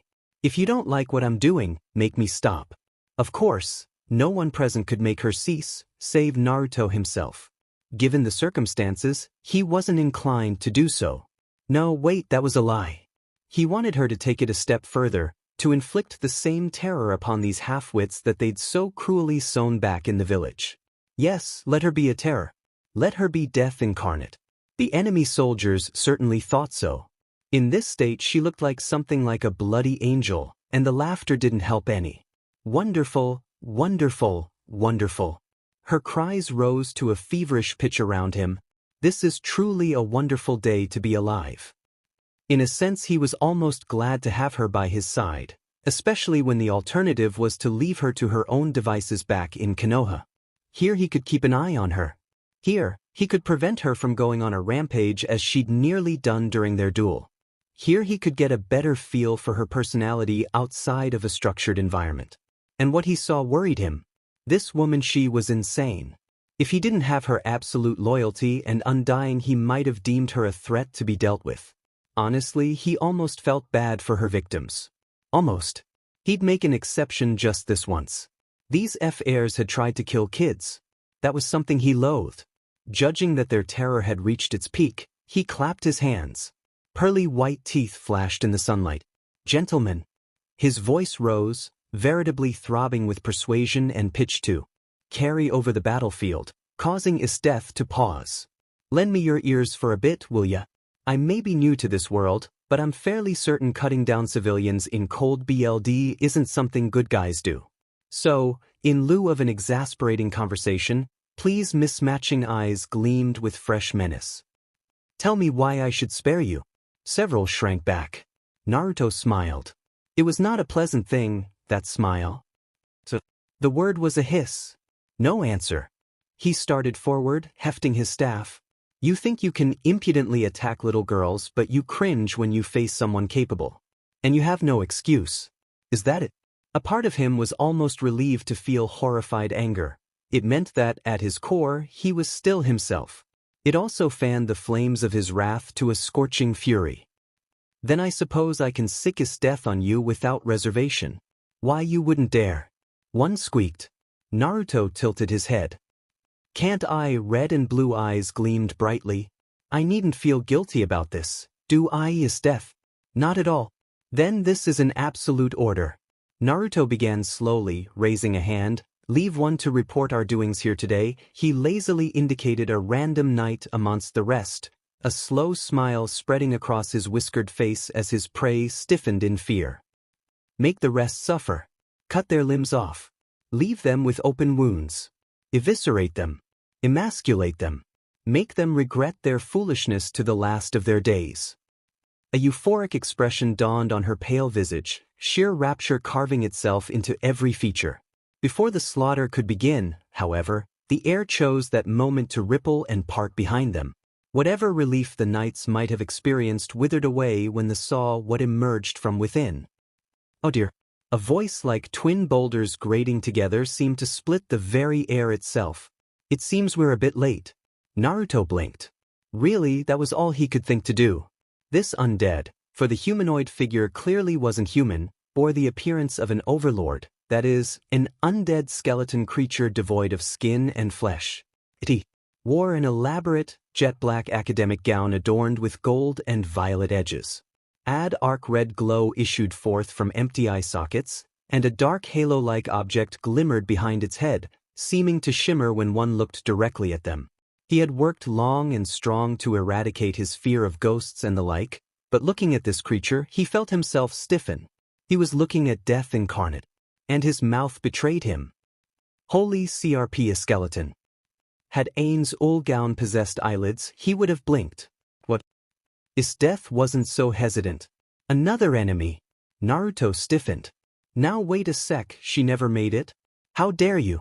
A woman in dark armor leap-red out of the gate and intercepted her, wielding a towering bardiche as though it weighed no more than a feather. A single parry drew the blunette's blade aside, and then the axe's jarring riposte came crashing down, shattering her defenses and leaving her wide open for the strike to follow. BLD spurted across her vision, punctuated by a blinding red haze in her shoulder. Naruto snapped forward in the next instant, only to find his staff parried by the strange lich, his blow restrained with great effort. Tell your pawn to back off. You first, the skeleton replied, then seemed to reconsider. Obito. That's enough. Death hitched a breath and staggered back, clutching at her injured limb. Just who are you? The skeleton honestly seemed to consider that for a moment. In a flourish, he spun away from Naruto, soulless eyes gleaming. You may call me Mom no. His sudden declaration startled them. You would do well to remember my name. I am Ain's oil gown. I am Uzumaki Naruto. An awkward silence pervaded the clearing. Stop copying me. Ain snarled. You first. Fine. Me first. Naruto snarled. Name's Naruto, sage of the great forest. Grinning, he snapped off a salute. Nice to meet ya. Now, I'm in the middle of something, so would kindly F off. Oh. The elder lich regarded him impassively, red eyes gleaming in the waning light. That's an impressive title, I take it. Won't you retreat? I have no longing to fight you. Truly he didn't. Inwardly, however, Momonga's mind was racing. His suspicion of other players being trapped in this new world had just been confirmed. The sage of the great forest. He who walks the six paths. Shadow of fire. An endless list of titles that stretched on. He knew that name, but little of the one behind it or the power he commanded beyond rumors. This boded poorly. Leader to one of the foremost guilds in Yggdrasil. An eternal recluse. Someone who never ventured out to the front lines. Rumored to be in the upper 80s at the very least, possibly 100. His build seemed that of a warrior, but the staff in his hand suggested otherwise. Then there was the matter of the woman beside him. She reeked of bloodlust and killing intent, leashed only by the blonde's presence. He'd seen how she tried to attack just now before Albedo wounded her. A protracted battle here would destroy everything, village included. Still, perhaps there was some hope that they could avoid conflict. The sage's next sentence took that hope and dashed it against the rocks. I'll have you pay for what your woman did to my subordinate. Maybe, but there are certain things I need to protect. He gave his staff a spin. And my pride is one of them. Ain sighed, shoulders stooping. I see. I apologize, then. For the first time since their meeting, Naruto's face went blank. Ain's bowed deeply. I offer you my sincerest apologies on behalf of my subordinate. Ha! Naruto felt his jaw hang open in disbelief. Just like that? As I said, I have no longing to fight you, the Lich replied. In fact, I came here because you made me curious. Would you be opposed to joining forces for the time being until this situation is resolved? Is there a particular reason why? Now wait a minute, Naruto blinked, realizing what the Lich intended. Oh hell yes. You can grant life or you can grant death. The choice is yours. Can't it be both? That's not how the world works. F the world. I have ramen. He who grants life / he who grants death. Journal log entry. Number 3. I think I'm finally starting to get the hang of this leading bit, but I'm writing it all down to be sure. The old, reclusive me would have just buelled past Karn village and ignored them. Obviously, I didn't do that. With a bit of help from Ainz, still not entirely sure if I can trust this guy, I managed to reassure everyone that everything was fine, and the danger was past. They didn't relax until we started asking for information in exchange. Fortunately, what little they did know proved far more than what we did. They seemed chuffed to see that Niji unharmed and in one piece. He's something of a hero in this village now. Perhaps I should let him visit again once his wounds heal. But I digress. Here, I'm jotting down the accumulated knowledge I've managed to glean thus far.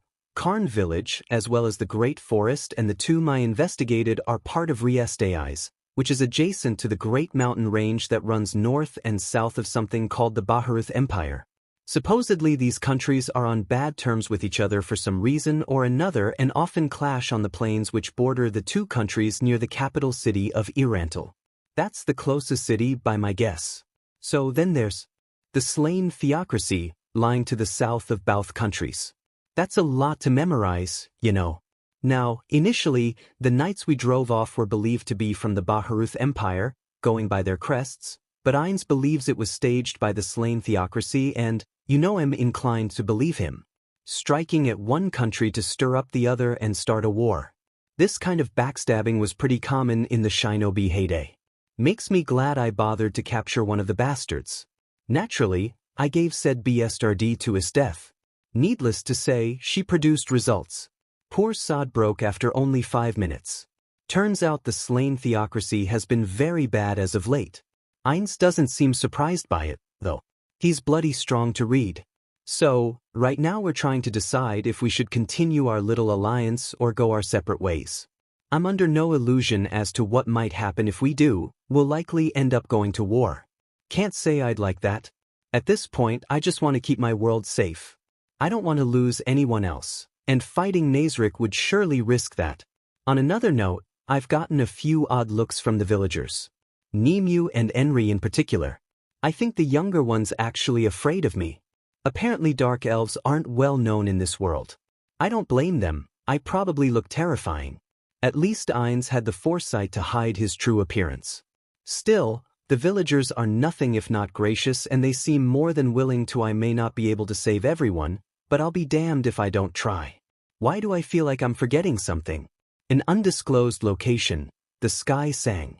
A single roiling note coiled through the air as pure chakra and magic writhed and twisted within one another in a seething maelstrom of energy, seeking balance and finding none. This writhing nexus of twisting power coalesced, broke apart, and swirled together again, seeking balance and cohesion, but unable to find either. Although Naruto and Shaltier's final attacks had indeed vanished from their sight long ago, indeed, estranged far beyond the horizon itself, it had not dissipated. These twin energies move upon one another were far too powerful to simply fade into oblivion, too mighty to simply expire against one another. It was here, leagues away from any form of civilization, that a once-in-a-lifetime miracle occurred. Each combatant had thrown their all into their final assault, flung the entirety of their beings at one another in a desperate attempt to end their struggle. A true vampire and dark elf, each possessed of near-omnipotent power. Neither had given it any thought since their parting. Perhaps had they known what their foolishness would unleash about to be Archie, they would have been more careful in unleashing such primal forces. For magic is a strange thing, and it does not die quietly, sometimes not at all. An ageless arc that defies logic, shatters the shackles of sense. Like chakra, it knows not the bounds of reality nor those of time, and does not trifle fools. At length, something happened. Something incredible. A miracle. Instead of consuming one another or dying in a blinding blaze of brilliance, the writhing energies finally gave up on their battle and chose the path of least resistance. They began to merge, fuse, unite, become one. The seething storm of power inexplicably shot down through the clouds to crash through the trees, shrinking and diminished all the while before eventually coming to rest against the foliage below. Nestling into the tall grass with a quiet rush of air, the teeming membrane continued to contract, gradually assuming a new shape entirely. Were one present, they would witness something spectacular. In place of the writhing energies lay a new entity. A little girl. An ethereal beauty in every sense of the word, she seemed almost perfect to the unwitting eye. Truly a superior creature, her tiny frame sheathed in bits of leaf and twigs that somehow seemed entirely too little for her petite form. Hair the color of the palest snow framed a cherubic face from which half-lidded eyes stained a strange red-blue but not quite violet shone. The lone flaw, should one dare demean it as such, was the tiny fong peeking over her lower lip, a clear sign of what she was. For a fleeting moment she lay there in her impromptu cocoon, sleepily stirring as though from slumber. Pale eyes the color of violet skies turned upward, regarding the faint horizon in confusion. She knew not who or what she was, possessed by only the basest of memories. Flashes of sight and sound, a woman with red eyes and a pale countenance, a man with stark blue eyes and wild golden hair. An intrinsic bond linked her to them, and she immediately felt drawn to them both.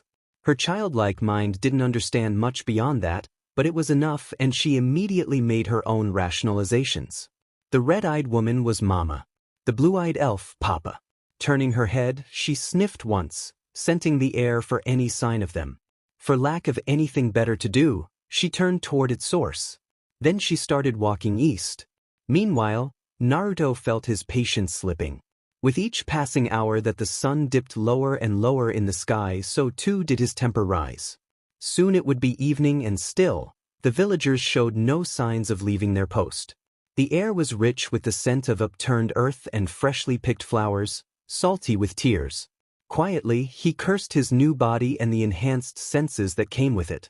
Even here at a distance, he could perfectly hear their wails and lamentations, the sound of children sobbing and those of the loved ones mourning those they'd lost. They still hadn't left the graves. Of course it was their right to mourn. He just wished he didn't have to see it firsthand.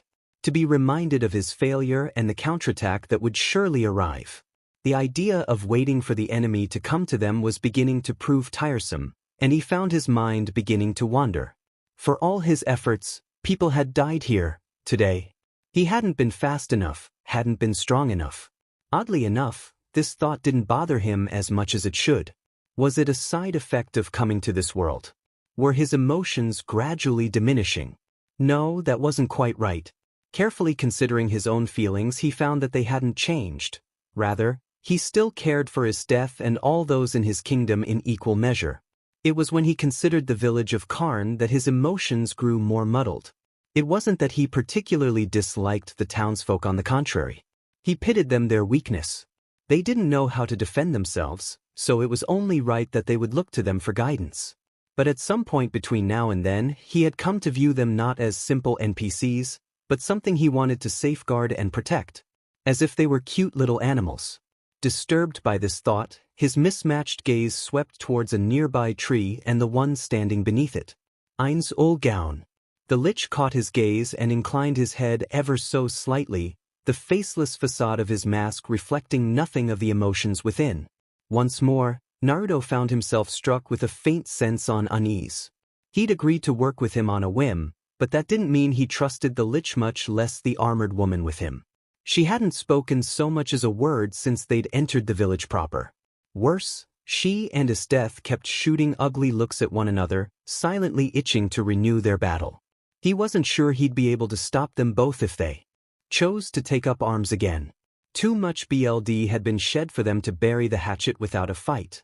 They stood over an abyss, and he knew the slightest nudge would send them plummeting over the edge. If the latter hadn't wandered off, he was almost certain they would have come to blows. Still, Ainz had been nothing if not courteous thus far, and Naruto found himself obliged to do the same. He'd even gone so far as to give Enri a pair of goblin horns to protect herself from further threats. And yet despite all his kindness, Naruto couldn't help but wonder if he had some ulterior motive for being here. Arriving just as the village came under attack, his timing was uncanny to say the least. The possibility that he might actually be a player from Yggdrasil wasn't something he could discount, but if he was up to something, what could it be? Surely he couldn't be, darling.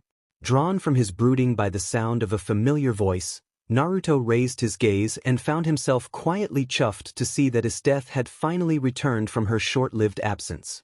In fact, she seemed to be making a beeline for him across the town square, heedless of the strange looks her presence drew. Naruto nearly laughed despite himself. Here was someone he actually understood and knew how to deal with, none of these vague concepts about reality and the way this world worked. Cut and dry, simple and clean. In the short time that he'd come to know her, he'd realized she could be exceptionally blunt. There was no need to try and mince words with this one. That suited him just fine. "It's been a few hours," he asked, pushing himself upright from his sitting position. "Where did you go?" The massive, frozen boar strung over her back was all the answer he needed. "I was hunting for our dinner," she informed him with a merry grin, depositing her strong-won prize and a bushel of branches at his feet. "As you forbid me from cutting down that impudent were for insulting you, I was forced to find other outlets of stress relief." Her cutting gaze seemed to stray past him for a moment, alighting on Albedo's stoic form with hateful intensity. The armored woman returned the glower 1,000-fold, a hand tightening around the haft of her axe, and Naruto coughed quietly to hide a shudder. "Stress relief? Well, as long as you don't go on a rampage." Within short order they perched themselves upon a small log and had a fire of sorts going. Thus, they settled in to enjoy a short-lived meal. The meat itself proved exquisite once properly cooked, a pleasant distraction from the mournful goings-on of the village. It also gave him time to reflect on his next course of action. He didn't want to be wrapped up in any of this Three Kingdom business. He just wanted to keep his precious home safe, and perhaps learn more about this new world in the process. Did that entail allying himself with others? The idea of endless politicking, trading and bartering with others did not appeal to him. "You're chewing on the bone, darling." Realizing he'd since chewed all the meat from the boar's leg in his musings, the blonde felt a wistful smile tug at his mouth. Abashed, he discarded the bone into the fire and watched it splinter and crack in the flame. "The village has food, you know," he admonished lightly, shifting his legs closer to the fire. "You didn't have to do this." Esdeath beamed, brushing a bit of food from his cheek. "I wanted to. Besides, I enjoyed the hunt." "Wait, but you left your weapon, hero." The realization hit as he beheld the BLD on her hands. "You took that thing down barehanded. You're seriously scary sometimes, you know that. Would you have me any other way?" The huntress flashed him a small smile as she tore off a fresh haunch of meat for herself. "No," Naruto relented with a rueful chuckle, "I suppose not." They ate in quiet, contemplating for a time after that, the silence broken only by the crackling flame. "How long are we to remain here?" Esdeath asked at length. "Until someone comes, I suppose." Naruto shrugged half-heartedly. "I can't just leave this village alone after an attack like that." "But surely there is no need to sully your hands." A spark of anger kindled to life in Naruto's heart, and he shot her an arch look. "And if I want to sully them? Then what?" Abruptly, those harsh orbs cooled. "Then I will follow your lead and shield your back from those who would harm you." Her sudden deference humbled Naruto. It was times such as these that reminded him just how unfalteringly loyal the denizens of the Great Forest were. Whether it was part of her inherent programming or not, Esdeath was loyal to him. Even if she'd been no more than data and code until a few days ago, in this world, she was real. Breathtakingly, painfully real. Everyone in Konoha was. And he'd nearly bitten her head off for that very aspect. What kind of ruler was he when he snapped at those who only wanted to lend him their aid? "I'm sorry," he apologized, dipping his head in remorse. "I didn't mean to be cross with you." Esdeath gazed into the fire, her azure orbs tinged orange in the flickering flames. "The strong live and the weak die," she said, after a moment's contemplation. "And yet you once told me it's the duty of the strong to protect the weak. I confess, I did not see the purpose in that." Why must we concern ourselves with those who will inevitably perish? I think I understand now. To his quiet consternation, she scooted across the log towards him, taking his hand in her own, eyes alight with fierce fervor. Everything in this world belongs to you. The land and the sky, even these puny villagers, all may only die at your discretion. But Naruto certainly hadn't meant that, but it would be too troublesome to explain otherwise. At any rate, his mind was decidedly elsewhere. The duty of the strong is to protect the weak. The words made him stiffen. I said that. He hadn't uttered such drivel in years. Not since everything had gone to hell. You did, the brunette confirmed quietly, her crystal eyes turning to meet him. Granted, you were rather intoxicated at the time, but I took your words into my heart and remembered them. Whether or not you choose to help these villagers or leave them to their despair, I will follow you, regardless of whatever decision you make. After all. Inexplicably, Isteth grinned. You're my darling. Naruto sighed. Seems so. He realized what he'd unleashed a heartbeat later. OSHT. A hand rose, absently caressing his cheek as she locked him in place with the other. Naruto stiffened anew. He knew he could break her grip with ease, but for reason he found himself unable to do so. Instead, his body betrayed him and he remained rooted where he sat. It was only when he felt a strange chill in his legs that he realized she'd frozen his feet. That she'd been able to do so at all rather baffled him, and served as a stark reminder that for all her appearances, the icy goddess was more than capable of being subtle when she wanted to be. Darling, Isteth purred, her voice veritably vibrating with lust, you're not going to run away from me, are you? Naruto swallowed thickly. What's with that look? The silence proved telling. Her embrace was sudden and fierce, her mouth pressing roughly against his with cold longing, and nearly undid him right then and there. His hands twitched, longing to reach up and hold her. Mastering himself with an effort, the whiskered elf pulled away. Okay, that's enough. Isteth, no. He warned, then repeated the warning, recognizing the glazed look in her eyes. Now is not the time for this. There are people here. Isteth, don't you dare. I'm sorry, I can't quite seem to hear you, jumping my bones. In the end, she scarcely managed to steal another embrace before he finally broke free of his icy shackles and bolted to his feet. Then, before she could try and snatch him away again, he made a beeline for Ainz and Albedo in the vain hope that Isteth's dislike for the latter would cool the flames of her longing. As luck would have it, his plan worked out swimmingly, for Isteth made a noise of discontent and reluctantly trailed after him, pausing only to extinguish the fire, their half-eaten feast left forgotten in the ashes. In that aspect, he was lucky indeed. Perhaps a little too lucky. Treat them with kindness, Albedo, Ainz was saying as they drew within earshot. Acting is also important. Naruto slowed. What in the... Drawing closer, he caught Ainz's eye. Your subordinate seems a lively one, he remarked with an air of bemusement. Isteth's laughter rang out behind him, drawing a sigh from the blonde. You have no idea. So, any word on, it was then that he spied the lich cradling a familiar wand in the folds of his robe. He recognized the item right away. A resurrection wand. An uncommonly valuable item even in the world of Yggdrasil, it was capable of reviving anyone who had perished, albeit at a lower level. He himself had dozens of such wands stored in Konoha's vault. They were very useful for reviving the occasional minion and worked on all but the floor guardians themselves. He'd all but forgotten about the item until this very moment. That Ainz had such a valuable tool out and at the ready made him wonder, perhaps even hope at what the lich intended. If he was planning to use that, you're going to revive the fallen villagers. The undead was silent for the span of a single heartbeat. I'm not, he declared flatly. In another life, such a statement would have caused Uzumaki Naruto to fly into an indignant rage and spout a slew of gibberish. Now, he merely arched an eyebrow. That worried him. What? A magic caster who deals death, or one who brings life, the lich ruminated aloud, masked face inclining in thought. Which is more likely to attract attention? The answer was obvious, even to Naruto. Obviously, anyone for that matter, who could revive the dead even in an admittedly limited capacity, would be hounded to the ends of the earth. To be able to rule over life and death at a whim, such a power could easily restore one's family, cherished loved ones, or be used for less savory means. Whomever wielded such power would likely never know peace as long as they lived.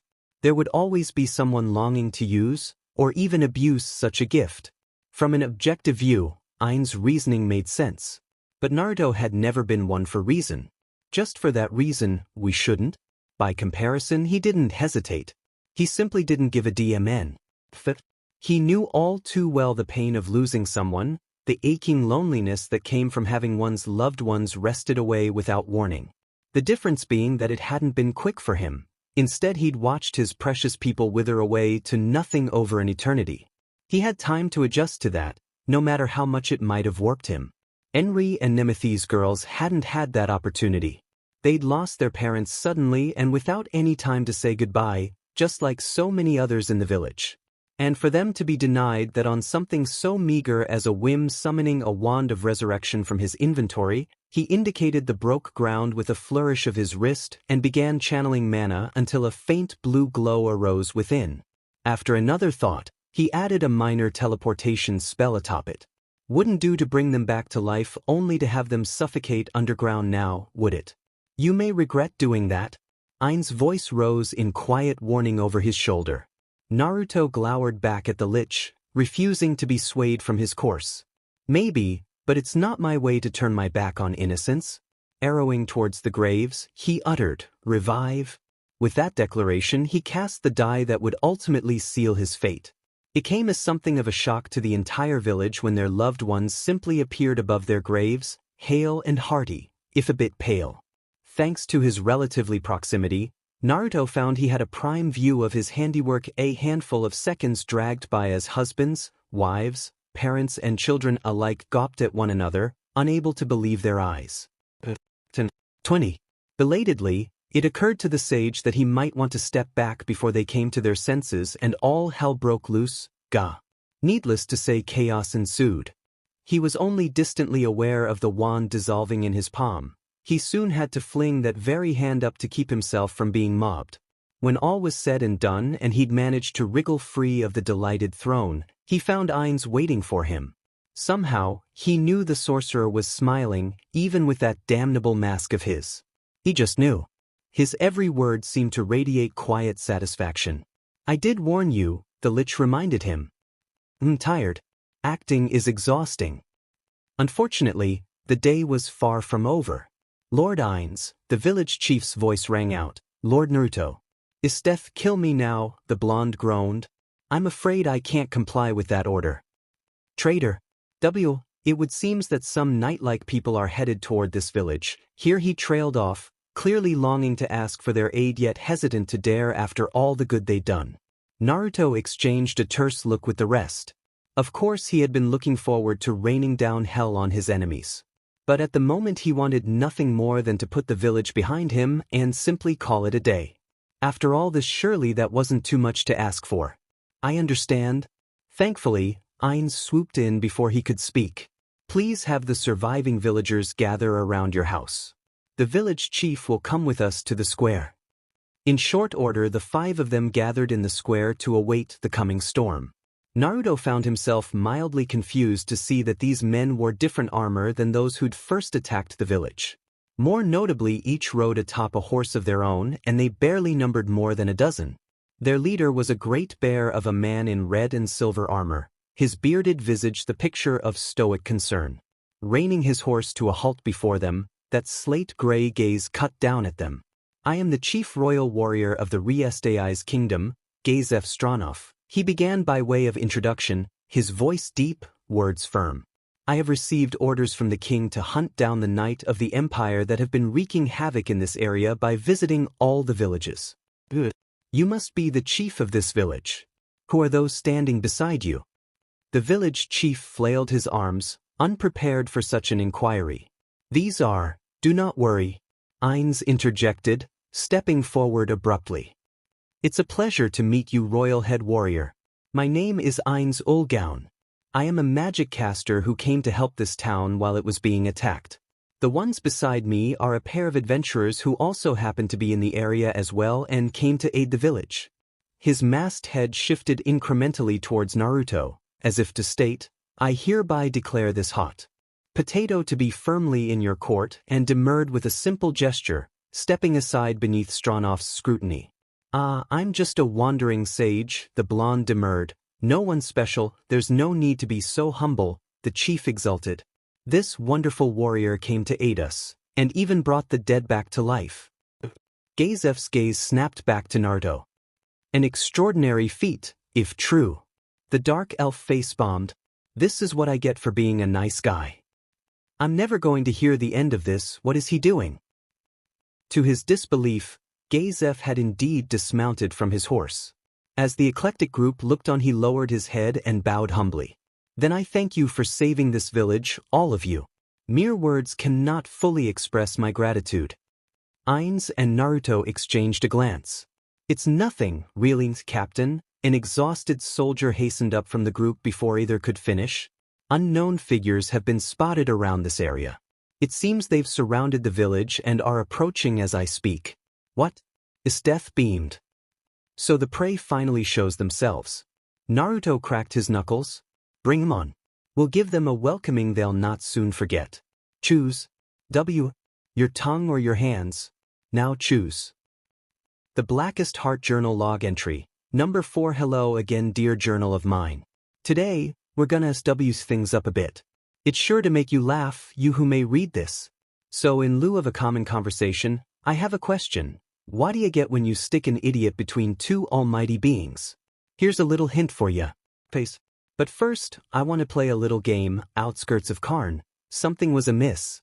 Nigan felt it as keenly as he would the loss of a limb, as dearly as one might a favorite blade. There was something off about Karn village, though he knew not what. Unable to put his finger on it, he could only lead his men deeper into the ramshackle series of homesteads, all the while vigilantly maintaining his perimeter. Perhaps it had something to do with the suffocating silence hanging in the air like a shroud. The empty houses. Or maybe it was the strange chill lurking in the air, the complete and utter lack of anything resembling life in said village.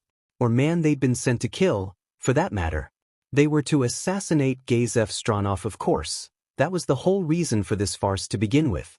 Attacking villages disguised as an enemy nation at the behest of corrupt nobles, slaying their strongest warrior to bait the kingdoms into open war with one Anathra brilliant ploy, really.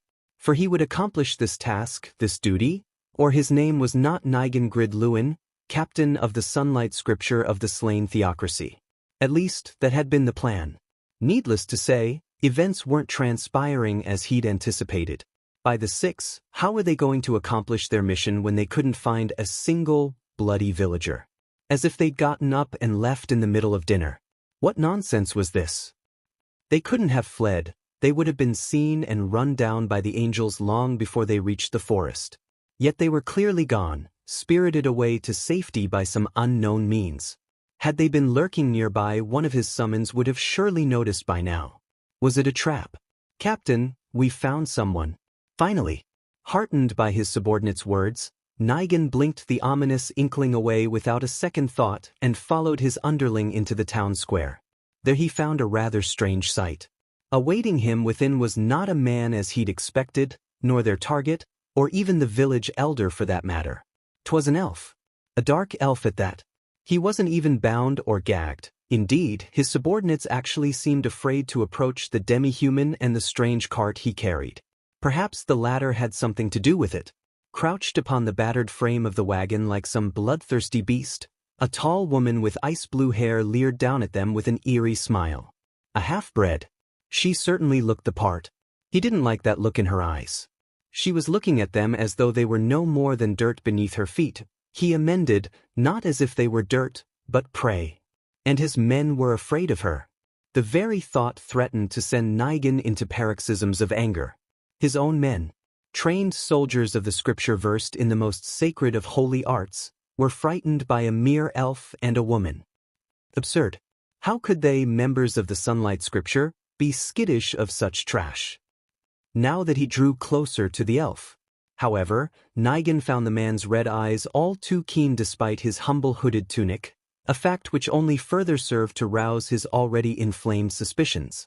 Dark elves seldom ventured far from their homeland. What business could one possibly have out here?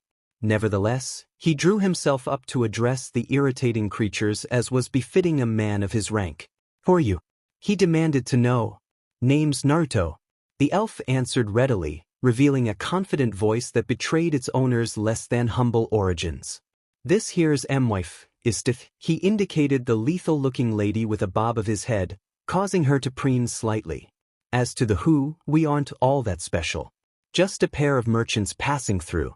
"What about you?" the blonde inquired, tilting his head beneath the hood to expose spiky blonde bangs. "What brings you boys here? Don't look like you're from these parts." The scum lied, of course. If this elf was a merchant, he'd eat his own boots. "I could ask you the same thing, filth." The elf frowned, hopping down from his cart with a nimble bound. "I told you, I'm a merchant. I like to travel." Restraining his growing ire at the recalcitrant demi-human, Nigan, "What's in the cart?" Naruto offered a small shrug. "Odds and ends, nothing special." "Then you wouldn't mind if we inspect it?"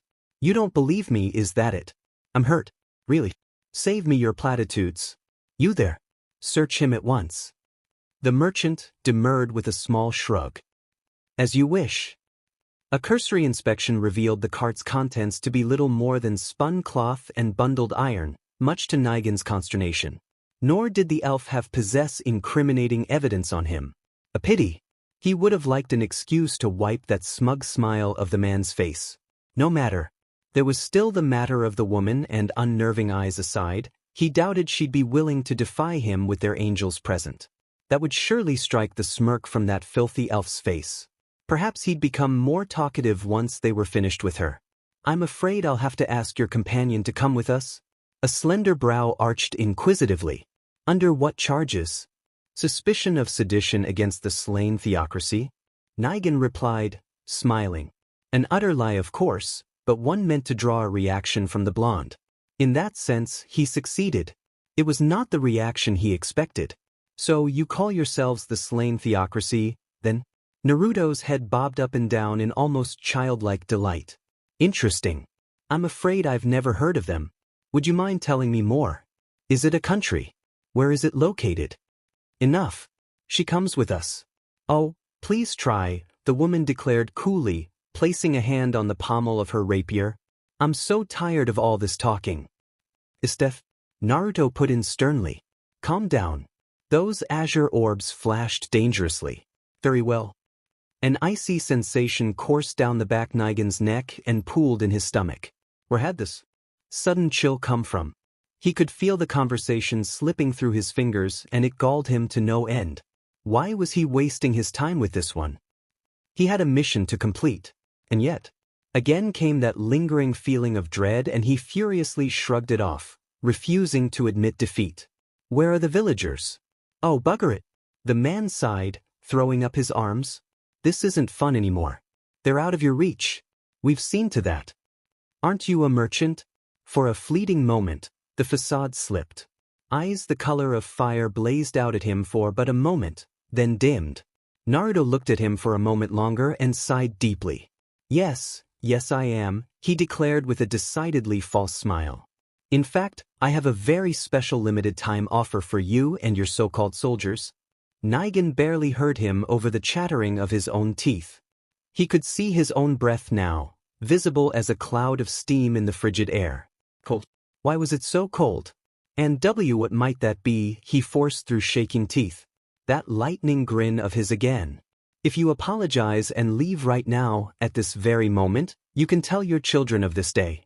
That sounds like a fair deal, doesn't it?" Nigan bristled furiously. "Fair? Filthy non-human. How dare he? The gold. He ought to be put to the sword for such base impudence. Still, he might make a good SLV. Slaves were a popular and expensive commodity in the slain theocracy, dark elves especially. The elves themselves were psychologically broken and their ears mutilated so as to know their place in society, of course, but those who possessed skills and good looks are worth a huge sum. Nearly the worth of a magical weapon. This one seemed handsome enough, if a bit willful. No, not worth being SLV then. He'd pay for his temerity here and now with his life. Know your place. Nigan gestured with his chin and the nearest angel swept forwards, effortlessly cutting through the air. There was no warning for the assault, merely the slightest blur.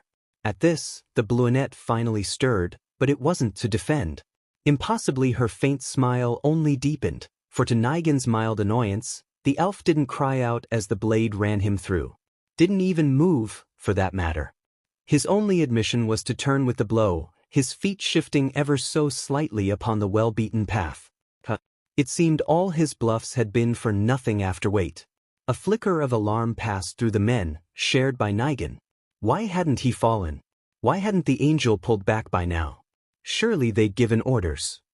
He was just about to tell his subordinate to do this very action when the angel inexplicably began to move. Something was wrong. In contrast to its earlier fluid grace, its movements now seemed stiff and unnatural by comparison. Forced, even. As Nigan looked on in quiet consternation, he realized why. Naruto's face reappeared in the gap a heartbeat later. In one outstretched hand he gripped the unfortunate angel by the neck, heedless of the blade move through his chest. Impossible. Putting his mortal wound aside, surely a lowly elf couldn't possess enough strength to stop an angel with one hand. Yet there he stood, in open defiance of reality, crushing its throat. Then the laughter reached his ears. Well now, this is unexpected. The elf tittered softly, wrenching the flailing creature away from him. I don't feel anything. Nothing at all. Greater physical immunity, perhaps. Craning his hooded head aside, the blonde regarded his intact body with a wondering look that soon turned to one of understanding. I get it. That's good to know. I'll have to remember this. Greater physical immunity. What was that? With this, Nigan's composure finally slipped its leash. What foul sorcery is that, you filthy demi-human? He shrieked. Filthy? Naruto tilted his head, still cradling the hapless angel. That's your final answer. I beg your pardon. The elf sighed anew. You know, he drawled roughly, straightening up to his full height, I once read of a man who burned his enemies alive. Burn them all, I believe the phrase was. Burn them in their homes. Burn them in their beds. I prefer ice. Revenge is a dish best served cold after all. I mean, humans are humans after all. Most of us are ugly, broken creatures. Despite my flaws, I like to believe I'm one of the good ones, even after everything I've done today. I like to give people the benefit of the doubt, you know. Laughing, he rambled on, giving his captive angel a vicious shake. Try as I might, I like to be the nice guy. So, I wanted to be absolutely certain you were just as scummy as I suspected you to be. You had your chance. Several, in fact. What nonsense? Indulge my nonsense. Then, the blonde waved his frippery away with a dismissive flick of his free hand.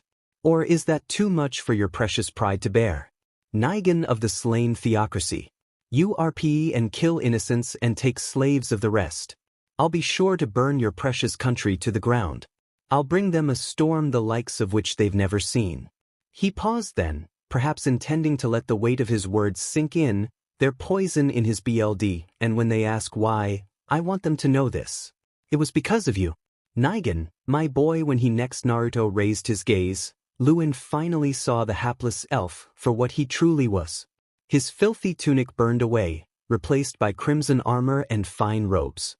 The staff appeared then, burning black. Only then did he realize his folly. I am so very disappointed. In that instant, several events occurred at once. With a deafening roar that threatened to shake the very earth under, the blonde raised his arm and slammed the angel to the dirt, obliterating its body into countless particles of light. It vanished at once, sword and all. In the next instant that village, they stood in shattered like broken glass, leaving Nigan and his men standing upon the very field they'd forsaken some hours ago. The former reeled back, spying the true town as a speck in the distance, far to the south. Which meant illusion magic. None of this made any sense. Is death? Naruto turned his back then, causing his companion and Nigan to stiffen for entirely different reasons. They're yours. Leave one alive for questioning. Looking back, it was her smile that sealed everything. Gladly. Some instinct compelled Nigan to leap backwards, desperately flinging himself away from the crazed blonde and his mad endless. In that aspect, he was fortunate. He survived where the rest did not. Even as he leaped to safety, the ground turned to ice beneath his feet, freezing several men as they tried to flee, shattering them as they'd perished. At this, the rest finally recognized their peril and skittered away like drunken crabs, tripping over one another, forgetting themselves in a frantic attempt to escape the rapidly encroaching field of ice. In the chaos that followed, Nigan would always remember what came next. The laughter. It burst out of his death in a demented giggle as she started forward, the tip of her rapier trailing a long line against the now frozen field. Nigan saw his death in those cruel eyes, and something in him quailed at it. It coiled like a cruel snake in the pit of his stomach, tying itself into endless knots. In that moment, he cared not a whit for the angels, or even his subordinates. He just didn't want that blue terror near him. "Tell all the angels to attack," he shouted orders. As more than 40 angels swooped towards the unarmored woman. To his immediate dismay, said woman barked out a spell in a foreign language, and a hail of icicles rendered them so much frozen dust in a matter of moments. Despite the brief casting time, Istetha's pace never slowed. Even as their disintegrating corpses crashed to the earth ahead of her, the smiling general continued her relentless stride forward with nary a care in the world. The sound of her footsteps thudded strong in Nigan's ears, pounding alongside his pulse. "That's now how did you is that all?" she purred. "Please tell me you can do better than that." Despair set in, crushing hope. "Impossible. This can't be." Holy ray. Poison. Shockwave. Fire rain. Confusion. Charge of stalagmite. Open wounds. Fire. Word of curse. Blindness. Istetha's saber rose ponderously to greet the spells, but instead of striking their target as the casters intended, they found themselves absorbed, drained away to nothingness, as Naruto snapped into existence before her with an outstretched hand. A muscle jumped in Nigan's jaw at the sight. How did he keep doing this? Defying the impossible. The elf's speed and strength were well beyond an annoyance now. In fact, they'd genuinely begun to concern him. Too many questions, and no answers in sight. What kind of caster boasted that kind of strength and absorbed magic? "Stop. You idiots. You're only making him stronger." Heedless of his orders and in full panic, the witless fools continued to feed the flame. Infuriated, Nigan rounded on the nearest caster and struck him full in the face. "I said cease." This at last produced the reaction he desired. Startled by the sudden brutality, his men lowered their arms and the storm of spells ceased. Too late. Was no reason to endanger yourself, darling. Istetha could be heard saying as his ears ceased ringing. "I could have dispatched them easily. What can I say?" Naruto shrugged. "I didn't like the idea of them soiling your beauty." "Flatterer. What can I say? I am." Now then, Naruto surprised even himself by laughing. The resonating timbre that leaped out of him as he drank in the weak spells like so much water sounded more monster than man. Burgeoned to new heights by the onslaught. His mana sang and he raised a hand. "I'll return this to you." Here was something he'd forgotten about Yggdrasil back when it was a mere game. For all its supposedly balanced gameplay, magic would always accomplish what physical strength could not. Indeed, spells exceeded strength. They were powerful. Ridiculously, absurdly overpowered. Throw enough skill points into your magic stats and you could annihilate armies. Naruto had never given thought to this before. The game had always been his garden, a paradise where he could revisit the past. Leveling up and the many spells that came with it was merely a means to achieve and then maintain that end. But what was an end without purpose? In his darker moments, he'd even contemplated suicide. His physical body was absurdly sturdy, but he was by no means immortal. He didn't doubt he would have found a way if he put his mind to it. Thrown himself from an incredible height. Leaped into a nuclear reactor. Cowardice had stayed his hand then, however, and it was because of that very cowardice that he'd lived to see this moment, that he came to an abrupt realization. He was strong. Horribly, woefully strong. So strong he'd never had chance to enjoy himself. Never had a reason to. Until now. Perhaps Nigan sensed this. Perhaps he realized what was about to happen. Flailing, he turned his gaze to the sole angel remaining. P-Principality of Observation. Oh please. Raisin Shuriken. A deafening shriek eclipsed the rest of his command and the world burned white, throwing Nigan on his back. What just I don't when he came to his senses and scrambled upright, the last of his hope withered and died. He found himself staring at the mangled remains of what had once been a divine being, now smoldering away in a frozen crater. He hadn't even seen the spell that had slain the defensive type. Reality's only admission remained the ringing in his ears. Senses came back to him, the screams of his men, the reality of the situation falling upon him in a painful pall of despair. Sense slinked away. Slowly. Through legs that felt like lead he stumbled back, unable to believe what his eyes were telling him. Devil.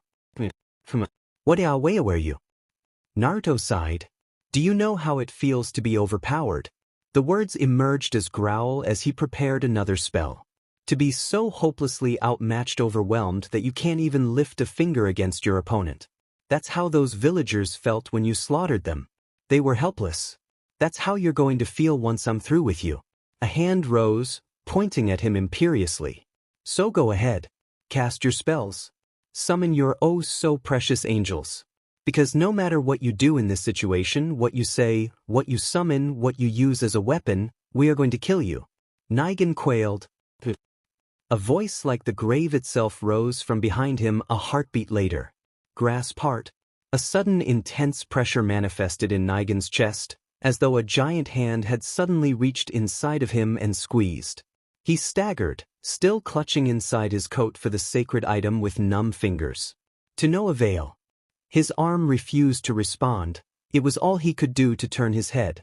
In his final moments, as the mangled organ that had once been his heart wheezed out another beat, he saw his killer. The sight of it nearly killed him outright, for the face of death stared back at him in all its skeletal glory, eyes like blazing coals judging him and finding him unworthy. Then, as though dissatisfied by his inability to die swiftly, the elder lich raised a hand. Dragon lightning. Mercifully, Nigan no longer felt much of anything. As such, he was only distantly aware of fifth-tier spells slamming into him, hurling him away. His end was abrupt and immediate. It never once occurred to him that he'd yet to use his trump card. That his subordinates were being butchered by an armored woman wielding a massive bardiche, cut like wheat from chaff. He saw all of this, yet beheld none of it, felt not a thing. It wasn't until that moment that he understood what was happening. It was then, as a skeletal hand reached down and gripped the very essence that was his soul, that he realized his suffering had only just begun. Hey! Naruto's distant voice groused as the last of life slipped away. That was my prey. Hands off. Apologies, the lich rumbled. First come first serve. You can have that crystal. TCH, spoil sport. You weren't supposed to jump in yet. The elf argued. I follow my own whims, not yours. So this is a soul. Nigan whimpered, but his captors didn't react. The dawn broke then, in that horrid moment. No. It couldn't end like this. Not this. He wanted to die. He wanted peace. Nigan shrieked soundlessly, flailing to escape his prison. This fresh hell. No. Release me. I command you. Let me go. No one heard his screams. Yes. There is nothing in this world as wonderful as the unknown. Don't you agree? Hardly. To offer one hope, then snatch it away, that is the height of delight. I prefer the carrot, myself, better than the stick, most of the time. Oh, you seem confident, there. What makes you say that? Gotta keep my army of misfits happy, you know.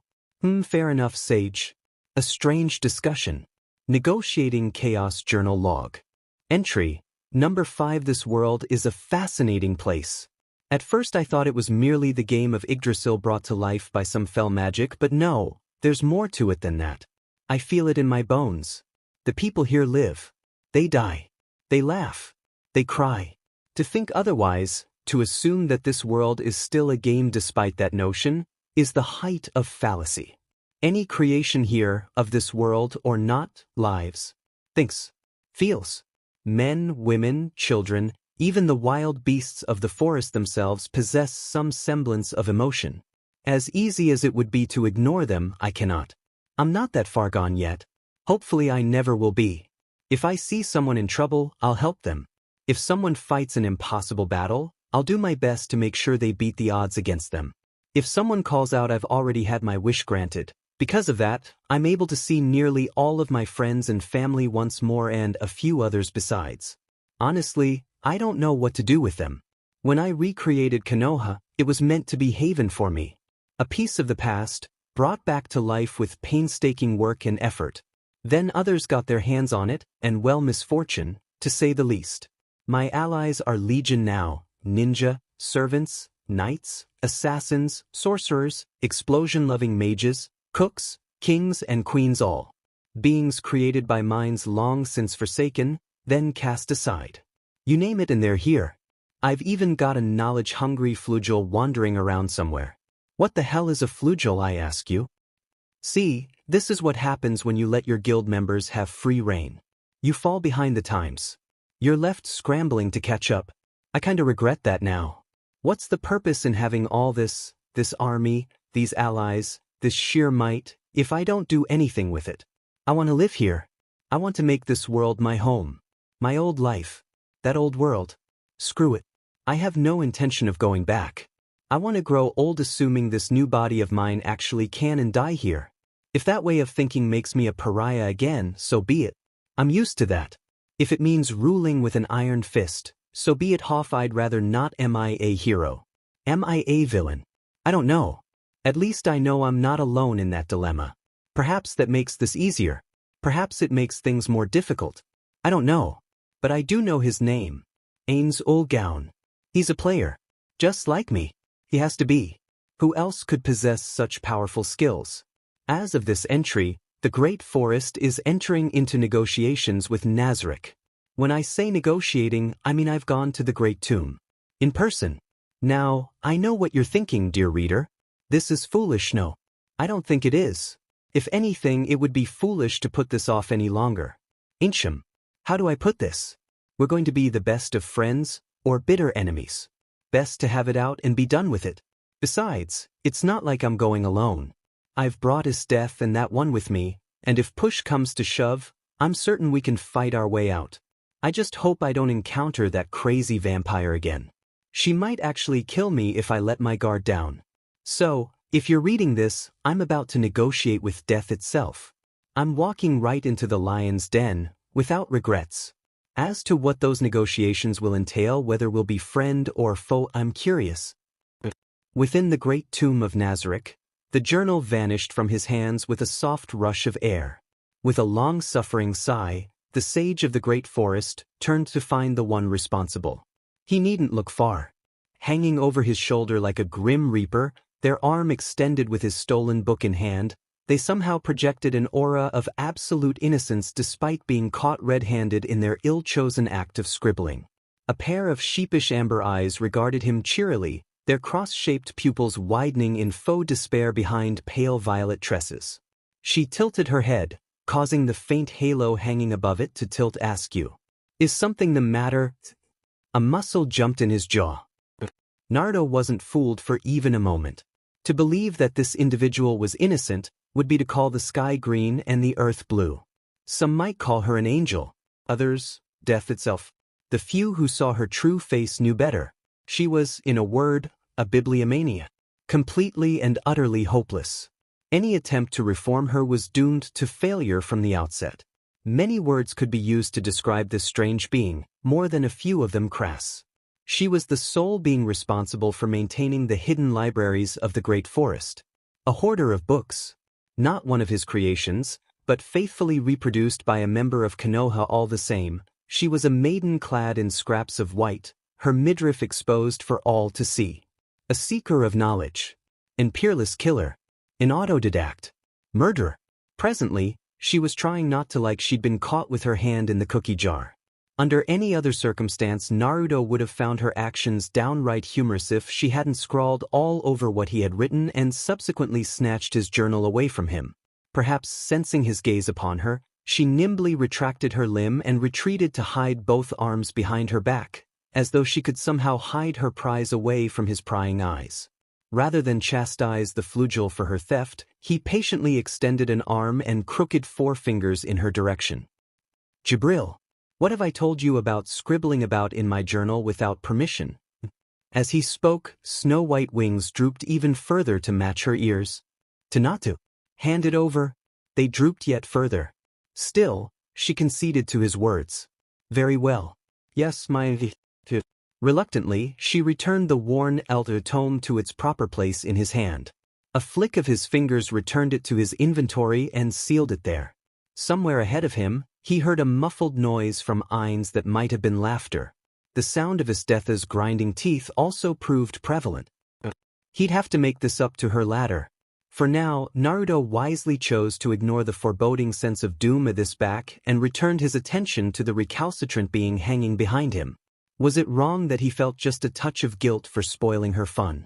It wasn't as if they had anything better to do, given the long trek ahead. A portal was absolutely out of the question. For all he knew, Ains could drop them in a nest of basilisks. Which brought them to their present predicament. A long, arduous slog towards the throne room. Perhaps it was foolish of him to willingly depart for Nazarick under such a light guard. If he'd had it his way, he would have simply gone alone. Half the guild would have gone with him if he'd let them. He absolutely refused to allow Yui to enter a place like this. She might be wise for her age, but she was still very much a child, and the horrors of Nazarick were not meant for children. No, he'd never bring his daughter here even if it cost him his second life. He'd sooner die than expose her to the twisted terrors that dwelt within this tomb. Unfortunately, Estetha was far beyond tolerating his slippery tactics today. Konoha's resident librarian had been most insistent as well still, that left the undisclosed matter of his precious book. "If you want one that badly, I'll get you one, alright." No. That's not it at all.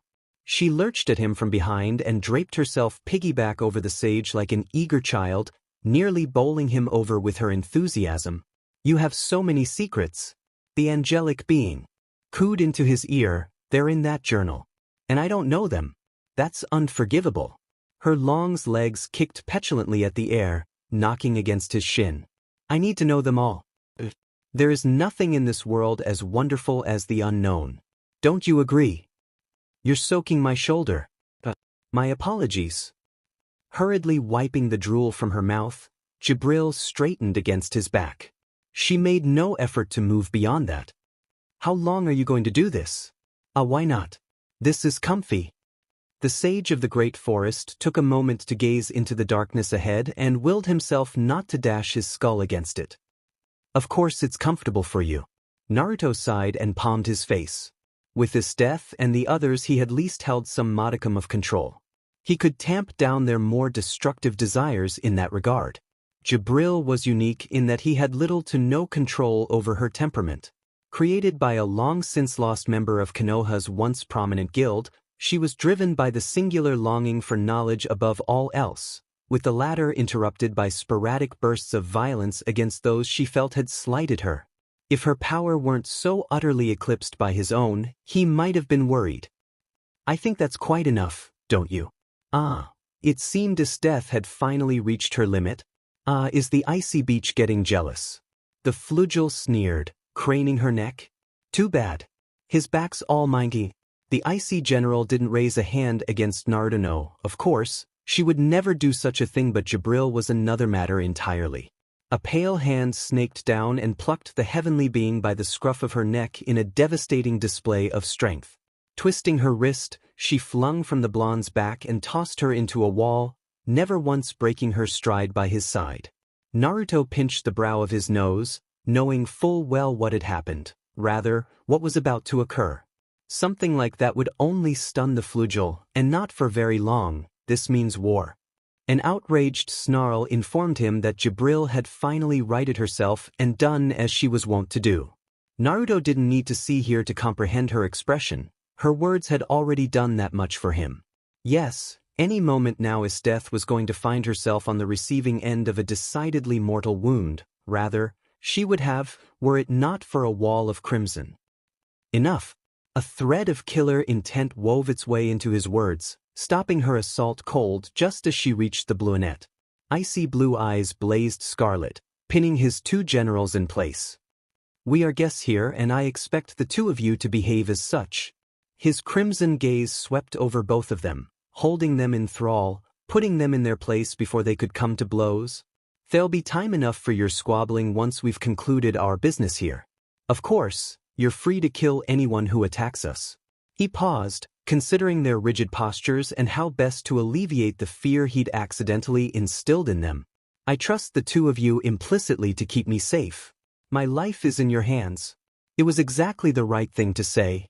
Both women straightened. As you command. Happily. Just as well. Not a heartbeat later the icy timbre of Ein's voice rang out ahead of them in the dark. Are you quite done? We've arrived. The doors parted at the Overlord's touch, lending strong light in place of the faint braziers that had lit their way until this moment. A breeze rushed through the hall, snuffing out the flames. Not a bad effect. Perhaps he'd install something similar once he returned home. If he returned. The latter depended entirely on the outcome of the negotiations here. Naruto silently prayed for success in that regard. It wasn't that he feared Ain's or his powers, rather he was cautious of them.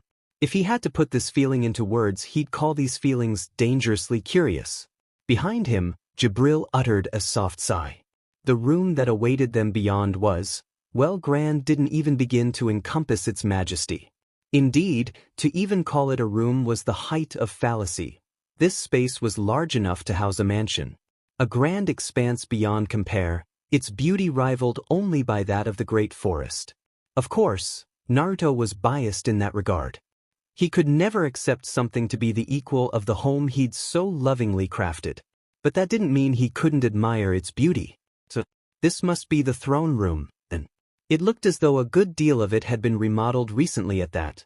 Rather than a great empty space before the throne itself, someone had erected an awning of sorts and moved a grand table beneath it, complete with chairs. Please excuse the accommodations, the Overlord rumbled. I'd asked for something a little more grand, but it appears they didn't have time to set up. No, that's fine. Naruto managed through clenched teeth, a muscle jumping in his jaw. I'm ready to begin whenever you are. If he noticed his irritation, the undead didn't show it. Good to hear. Without another word, Ainz claimed the foremost seat for himself at the head of said table. All of this would have been well and good, had that been the end of it. Unfortunately, someone else occupied the southernmost chair. She had risen and bowed at Ain's approach, yet her pale visage had not once turned in Naruto's direction. Indeed, she appeared to be ignoring him outright, despite the pleasant smile adorning her cherubic features. As though sensing his gaze focused on her back, she tilted her head and turned to face him with that insufferable smile of hers. Slitted crimson eyes rose to meet him, like his own and yet entirely unlike them, regarding him with sardonic delight. Naruto managed eloquently. This was the source of his flustered state. Of all the individuals he'd expected to encounter here in the great tomb of Nazarick, this was the worst possible outcome. It wasn't fear that caused him to clench his teeth, but anger. This put the negotiations at a poor start indeed. If she was here, that meant she was doubtlessly going to reveal his previous incursion to Nazarick. He'd hoped to reveal it on his own terms and apologize, but this one, yes, this one was undoubtedly going to make things difficult for him. After all he'd put her through, he couldn't expect any less of her. Of course, he had no way of knowing that Ainz already knew of his activities, and thus anxiety and anger sank their searing fingers further into his mind. Troublesome vampire. He ought to erase her right here and now. As he looked on, she rose for a second greetings. Lord Rikudo-sama, she beamed, sketching a genteel bow. I'm pleased to see you survived our last encounter. Oh, and you brought company. Her crimson eyes noted Jibril and Esteth with a faint hint of scorn, unable to see the two for who they truly were. Were you that terrified? Esteth hissed softly, placing a hand on the pommel of her weapon. You dare dash? It's fine, Esteth. Naruto's teeth clenched down until he heard something crack in his jaw. Ah, he forced a laugh. It's good to see you again. Imperceptibly, the vampire's smile widened just a bit. I do hope you will entertain me a second time.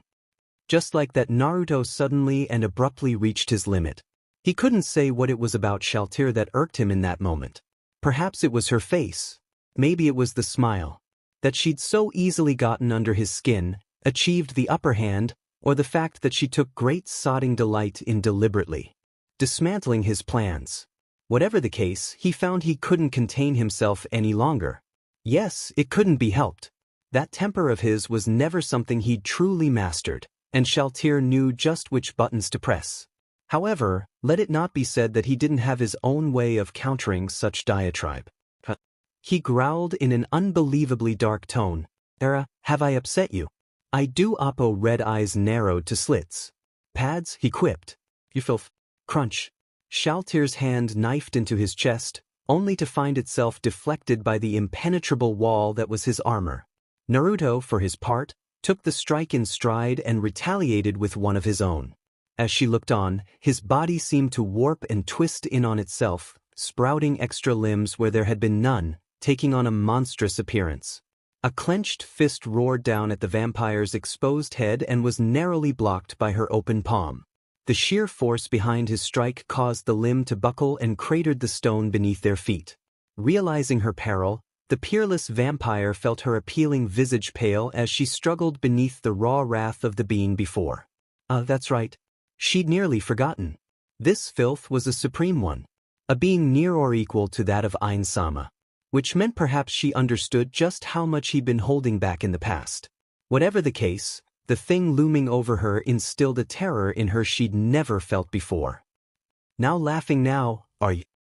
You shitty vampire. That's right, Ainz remarked, utterly unfazed by the potential life or death squabble taking place before him. I remember, now. You fought him before, didn't you, Scheller? Yes, Ainz-sama. Shaltier's head snapped toward him. He did such terrible, terrible things to me. Oh. Red eyes swiveled. Is that so? Just like that, the tension drained right out of the room. Naruto twitched slightly, releasing the vampire. That's a misunderstanding, UDMN vampire. You did that SHT on purpose. Perhaps the rest of us should depart for now. Jibril proposed with serene tranquility. Ainz was in total agreement. Albedo, a skeletal hand gestured. Shaltier, you may leave us. But Ainz-sama, to leave you unguarded. Are you implying I would fall? The elder lich regarded them with the emotionless pit of his face. Of course not. But then do as I say. In the end, the floor guardians obeyed and diverted from his side down a side passage, but not before casting one last scathing glance over her shoulder at the trio. Naruto didn't blame her for her spite. He wouldn't trust a stranger in his home either. It was part of the reason he'd come to Nazarick in the first place. In part while he allowed Esdeath and Jibril to retreat to a respectable distance. He was already well aware of its location, while Ainz didn't seem to be aware of the Great Forest. Even should something happen to him, it would still be safe for a time at least. If he fell here, they'd at least have some time to prepare. I apologize for Shaltier's behavior. Ainz's rumbling voice cut through the reverie of his thoughts. She's been in a foul mood as of late. That's probably my fault, the Bond shrugged. And I'm the one who should be apologizing. I scouted this place out before I was aware of things. She didn't take kindly to that. Are you certain you haven't sullied her? Oi, that SHT's not funny. He couldn't tell if the lich was joking or not. That stoic visage hid any and all visual cues. His deadpan tone left no room for guessing. For all he knew, the undead might well be messing with him. Or not. Even his emotions were difficult to sense, as though they were being regulated somehow, by a force he didn't understand. Sensing his scrutiny, Ainz exhaled deeply. You're insufferable, you know that? Hey, I try, the blonde beamed. Claiming his seat at the table, the whiskered warrior steeped his fingers and leaned forward over the polished surface until his elbows rested against it. Ainz made no move to mirror him, but he felt the full weight of the lich's regard settle upon him nonetheless. In that moment, he had his full, undivided attention. Any trace of levity between the two vanished in an instant. Not to say that they were on edge, rather, simply aware of the other. A facade had been dropped by both of them, and they saw the other for who they truly were. Whether this would lead to triumph of catastrophe, who knew? Only time would tell, and both were admittedly anxious to begin at that. Better to settle things with words, rather than fists. Neither had the longing to risk their precious resources, after all entertaining though such a brawl would be. "Shall we begin?" A soft sigh echoed. "I suppose." They hadn't dismissed their allies to be cruel, the act had been intentional on their part. Indeed, to subject their precious commanders to this would have been the height of cruelty itself for both parties involved. It was for their own good. A tainted, crimson aura stemmed from Naruto's shoulders and found its match in the murky jet black miasma exuded from Ain's old gown. This was the pressure of two supreme beings, entities that defied the very laws of the world. Anyone else would have been suffocated by it. Even that of a high general or a floor guardian would have been strong pressed to breathe, let alone exist in such a stifling atmosphere. First, we should establish where we stand with one another. It was subsequently shattered by a nearby door slamming open with a rush of hot air. Ainz tilted his head. "Shaltier, I told you to leave." The vampire looked suitably chastened at that remark, but her pallid visage suggested otherwise. "I'm sorry, Ainz. I tried to stop her, but a pale blur registered in their peripherals." "Stop her? Who are you? Era, and who is this?" The child blinked. So did Naruto. An ethereal beauty in every sense of the word, she seemed almost perfect. Truly a superior creature, framed in battered-looking rags that seemed entirely too large for her petite frame. Hair the color of the palest snow framed a cherubic face from which wide eyes stained a strange red-blue but not quite violet shone. The one flaw, if one could call it that, was the tiny fang peeking over her lower lip. Was she a vampire? His couldn't be certain, indeed, he wondered about that but quietly filled that tidbit away as she turned her gaze upon him. "She one of yours, Ainz?" "No," the contemplative tone told him all he needed to know. "I can say for certain that I've never seen her before." Which begs the question. Exhaling softly, Naruto knelt before the little girl, careful to seem as unthreatening as possible. She tilted her head at him, regarding him with confusion and a hint of awe. Even so, he remained cautious. Couldn't make any sudden movements now, could he? Wouldn't do to spook her after all. "Hey there, Chibi," he remarked quietly. "Are you lost?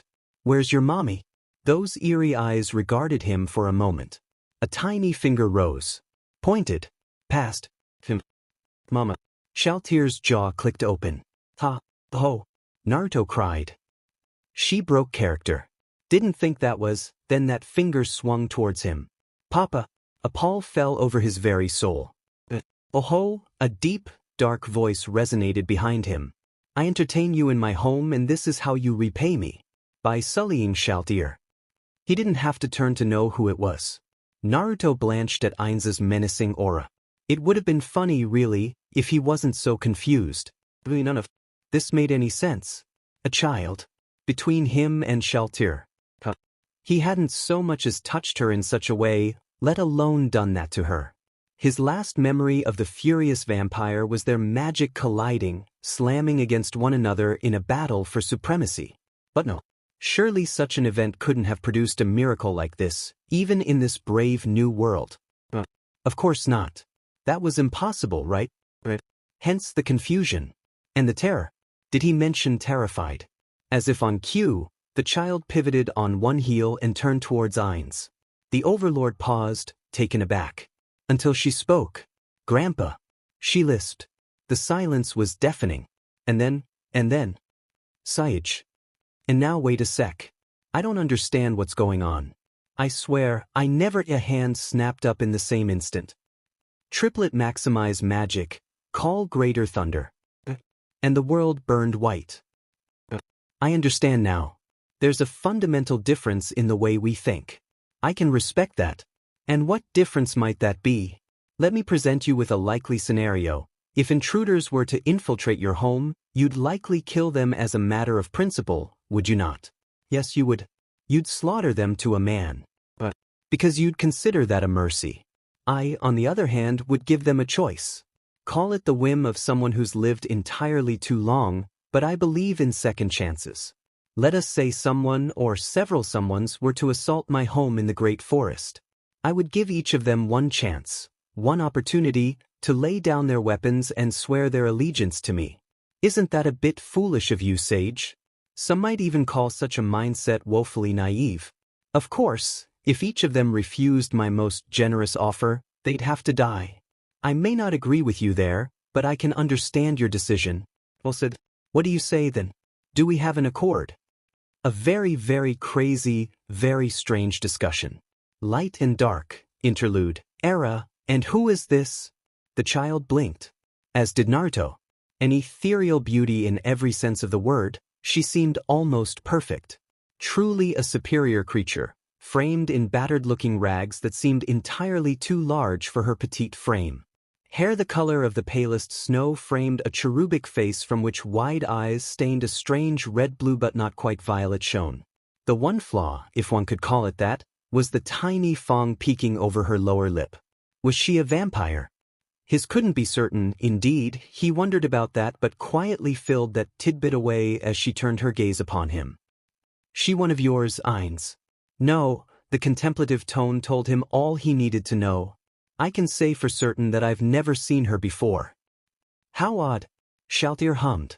She seems almost familiar, which begs the question. Exhaling softly, Naruto knelt before the little girl, careful to seem as unthreatening as possible.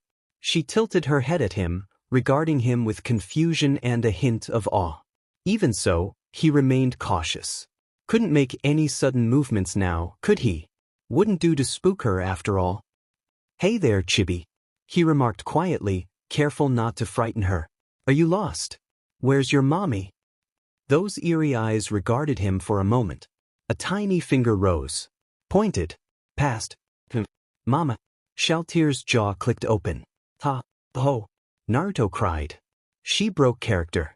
Didn't think that was, then that finger swung towards him. Papa. A dark pall fell over his very soul. You're joking, right? There's no way I'd ever, Papa, the little one repeated firmly, her gaze never wavering from his own. Oh, a deep, menacing voice resonated behind him. I entertain you in my home and this is how you repay me. By sullying Shaltier. He didn't have to turn to know he'd erred. Naruto blanched at Ainz's menacing aura.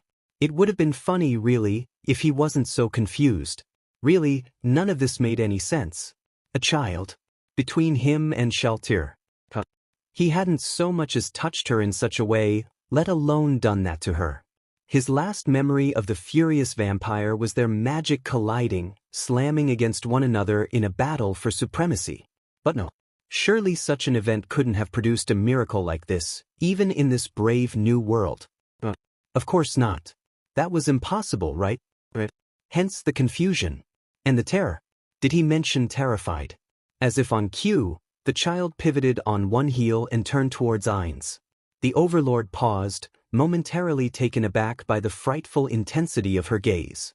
Had he been in full possession of his faculties, Naruto would have taken the opportunity to bolt right then and there. As it stood, he found himself juxtaposed, wanting nothing more than to gather up his allies and flee, yet helpless but to watch the eerie drama unfolding before him. Somehow, he knew what she was going to say next. Time unfolded like a spool of yarn as she swung around and leveled a pale finger at Ainz. Grandpa, she lisped. The Lich's jaw clicked open softly. Shaltier made a soft, squelching sound. The silence that followed proved nothing short of deafening. And then, Sage. And now wait a sec. I don't understand what's going on. I swear by my ancestors, I never. A skeletal hand snapped up in the same instant, fingers splayed wide. Triplet maximize magic, call greater thunder. Wait. If not for Naruto's reactive armor, Ainz's spell might have inflicted debilitating damage upon the unprepared blonde. As it stood, the latter's health suffered a rather substantial hit. He felt rather than saw his flesh cook beneath the hardened helm even as his back slammed against the nearest wall. Snapping the faceplate back, the blonde bolted upright and upended the table between them, using it as an impromptu shield against the next flurry of bolts that came howling his way. By comparison, these didn't so much stagger him as they did sting. Now that he'd managed to muster some sort of defense he could trust in his armor to hold. His surroundings, however, not so much. Oh dear, a betrayal. Istetha's delighted whisper rang in his ear despite his previous order to stand down. How unexpected. How can you be so nonchalant about this? No, never mind. Don't do anything. No attacking. But where's the fun in that? Jibril whined. Will you just both stop? Aghast, he flung up his arm in a vain attempt to ward off yet another slew of spells. Oi Ainz. I can explain. Eri think as quickly as it had come, so too did the storm of spells subside. He almost wished it hadn't, for when he finally dared to peer over the edge of his battered shelter, death awaited him beyond.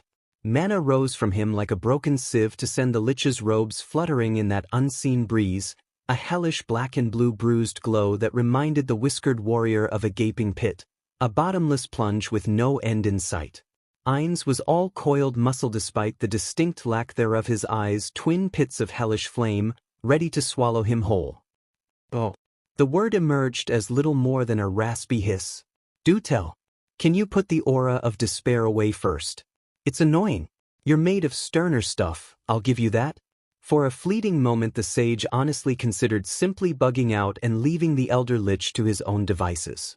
Surely an alliance wasn't worth losing his life. Yet a thorn of pride pricked his heart and held him back. Not only did his spirit rankle at the idea of being framed for a crime he didn't commit, but he genuinely wanted to understand the foreign being before him. In this moment he felt more alive than he had in centuries. Beyond his own life, he genuinely had nothing to lose and everything to gain. Besides, if Ainz truly was another player as he suspected, then he felt a bit of kinship with him. He might be cold at times, but he too was one who'd stayed with Yggdrasil until the very end. One who hadn't been willing to let this world go to waste. Look, if we just cool our heads and think rationally, the answer is obvious. He paused, waiting for the weight of his words to sink in. Neither of us is to blame, for he gestured expansively at the still silent child now nuzzling herself into a stricken Shaltier's side. Whoever she is, I'm sure there's a perfectly logical reason for all this. Is that all you have to say? If I wanted to run away I would have used my diamond ring and bolted back to my guild. Thus speaking, he moved up his hand, revealing the glistening sapphire there for all parties to see. The fact that I haven't speaks for itself. Ask the vampire lowly if you don't believe me. Now it was Shaltier's turn to balk as the lich's gaze found herself. Explain. Indeed, the vampire's already ashen expression somehow turned positively pallid. Well, he did escape me, but he didn't do that to mean that. The blonde bristled. Oi, did you think I actually went and banged behind him? The shadow intensified tenfold, threatening to suffocate him outright. Wisely he left that sentence unfinished. There were some buttons one simply did not press, and he knew better than to attempt such a thing, no matter how irked he was with this situation. Besides, it was somewhat gratifying to see his adversary squirm in his place. But I don't know where she came from, Ainsama. The creature of the night has only just begun to wrap up her tale as he came back to herself. This little runt might look like me, but she can't possibly be my mama. The girl interjected with a happy chirp, sending Shaltier into a fresh paroxysm of agony as she held tight to her waist. In any case, we can decide who she is and what to do with her, later, can't we? The vampire pleaded, trying in vain to wriggle free both from the weight of her MSDR's gaze as well as her progeny's unyielding grasp. If you'll just let me. No, Ainz interjected forcefully. She may stay for now. I'd like to get to the bottom of this while all parties are still present. Punishment will be meted out accordingly, if need be. Was that a threat just now, Bone Boy? Consider it a promise, Sage. Something clicked just then. The laughter, when it came, surprised him even more than it did his host. He nearly bent double, clutching in vain at his stomach, to no avail. A fresh set of guffaws ripped through him despite his best efforts, and he nearly flung himself to the floor as his shoulders shook. Now it all made sense. He'd been like this once. Regarding everything and everyone as an enemy, unwilling to trust anyone, unwilling to involve himself in mortal affair, or anything, such was his broken mindset. And while Ainz might well be on the way to discarding such thoughts, he could sympathize with that. It was almost ironic really. The Great Forest hereby enters into an alliance with Nazarick. A beat of silence followed. What? No, it's just I understand now. There's a fundamental difference in the way we think. I can respect that. Those hellish eyes rounded on him with frightful intensity. And what difference might that be? Naruto raised a finger. Let me present you with a likely scenario. If intruders were to infiltrate your home, you'd likely kill them as a matter of principle, would you not? Based on what I've seen thus far, I'd say you probably would. He nodded. You'd slaughter them to a man. But because you'd consider that a mercy. I, on the other hand, would give them a choice. Call it the whim of someone who's lived entirely too long, but I believe in second chances. Let us say someone or several someones were to assault my home in the Great Forest. I would give each of them one chance, one opportunity, to lay down their weapons and swear their allegiance to me. Was that pity or scorn in the Lich's gaze just now? He almost challenged him, but in the end, thought better of it. Isn't that a bit foolish of you, Sage? Some might even call such a mindset woefully naive. Tilting his head aside, the whiskered warrior flashed the elder Lich a small rueful smile. Of course, if each of them refused my most generous offer, they'd have to die. I may not agree with you there, but I can understand your decision. Well said. What do you say then? Do we have an accord? It came as something of a surprise when he nodded. Which brings us to the matter of the girl, then. The girl blinked at them both, baffled. Well, she needs a name. This is my domain. My forest. My garden. So by all means, come in, come in. Why, it won't cost you a thing, just your loyalty. Or your life. Now then, which will it be? What is dead may never die. Journal log, entry number 6. Feels good to be home again. Better to write my thoughts down once more. You know, it's funny. It's been 2 days, but it feels like years. Perhaps that's the immortal in me talking. When time ceases to have any meaning for you, the hours tend to blur together. That brings up another question. Is this new body of mine immortal? How much of my old strength transferred into this new body? Can I die here? Semantics, I suppose. I'm not at all eager to test that. In others' news, the Great Forest and the Tomb of Nazarick have officially formed an alliance. Well, more a non-aggression pact than anything else, but it will suffice. For now. They say what is dead may never die, and that holds true for the Ainz and I. He could end me, and I could certainly kill him in return, but there's just no point in killing one another right now. I'm sure he's got a dozen contingency plans in place, as do I. Why waste our energy throwing ourselves at one another in endless battle without a good reason? There's a wide open world out there just waiting to be discovered. Places to be and people to see. Lands to conquer, folk to help, riches to steal. I'm going to get a reputation for this. I just know it. Never mind abusing a broken item to bring people back to life. This is going to make me infamous. I just know it. Still, why fight over a land like this when we can share it? Now that everything's finally secure on the home front, I find myself curious. I want to venture out into the world. See what it has in store, you know. Are there towns here? Cities? Taverns? What are the people like? Are there kings? Queens? So many new experiences. And there's the matter of Shaltier's kid. For the life of me, I don't know how that one came about, but she's absolutely precious. Yui's over the moon to have a little sister she can visit on the weekends. Shaltier is well no, I'm not gonna sugarcoat it. She hates me. And I hate her just as much, but she's totally at a loss for what to do when it comes to this kid. Nazarick, on the other hand, adores her. I'm fairly certain they'll guard that girl with their life. Woe to whomever tries to harm so much as a hair on her head. We put it to a vote. Nowadays we're calling the little tyke Rory. There's a reference in there somewhere, but I can't be bothered to find it. Speaking of references, I'm still finding little surprises left behind by my old guildmates back at home. Weapons, artifacts made. Singular. Honestly, this what I get. For letting them rule the roost while I lived in my little world. What was her name again? Remington. I think that was it. In any case, what's this? It seems someone went and breached the barrier I set up. Does that mean... Whoa. I suppose I should tidy up. It's been so long since we've had guests, I do hope they like the little trap I've prepared for them. 0, 0, 0. This was death. Archie had thought herself prepared for anything. Not this. Anything but this. She couldn't blink. Couldn't move. Couldn't call out for her friends, or even see where they were. She could barely even breathe. Even now an invisible force continually pressed down on the back of her head, forcing her to prostrate her very self on hand and knee. Every breath was agony. Her heart felt fit to burst from her belly, such was the pain. How long had she been trapped here? Minutes? Hours? Weeks? Months? It felt like an eternity, but in reality, she'd only endured this torture for roughly 30 seconds. Perhaps it was best she didn't know that. Her mind might break, if she did. As far as stories go, her wasn't a particularly storied one. As a member of Team Foresight, she was strong as someone could be for a girl her age.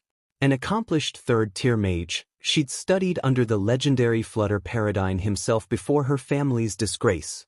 She knew her limits, knew well the terrors of the world. She knew her limits too, and knew better than to push them.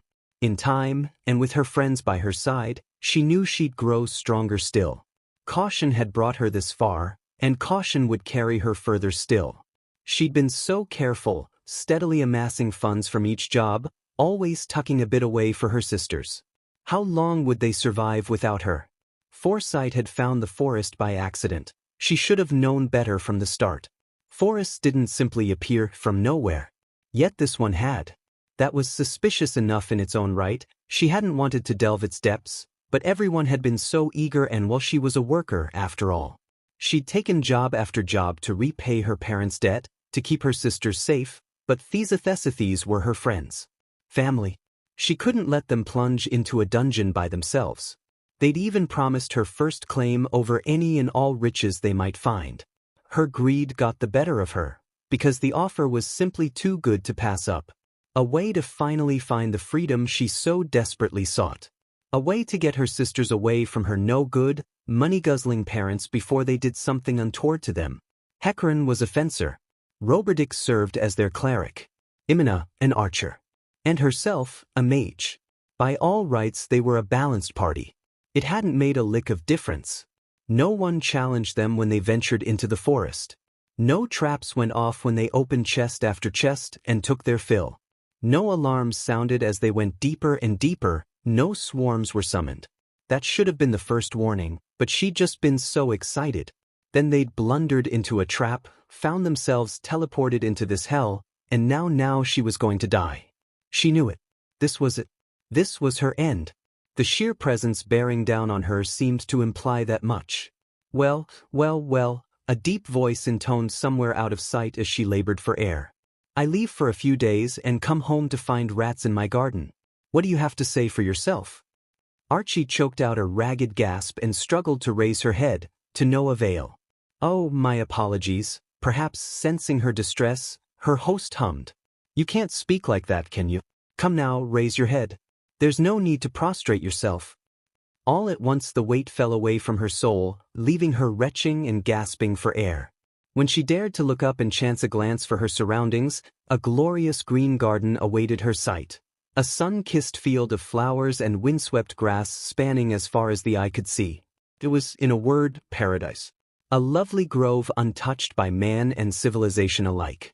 No man-made arena was this, but rather, a simple pleasant pasture, the kind one might find somewhere out in the wilds. And there, in the midst of it all at a glance, she couldn't really call it a chair. It looked like the seat had simply grown up from the ground itself, formed by roots and bark alike.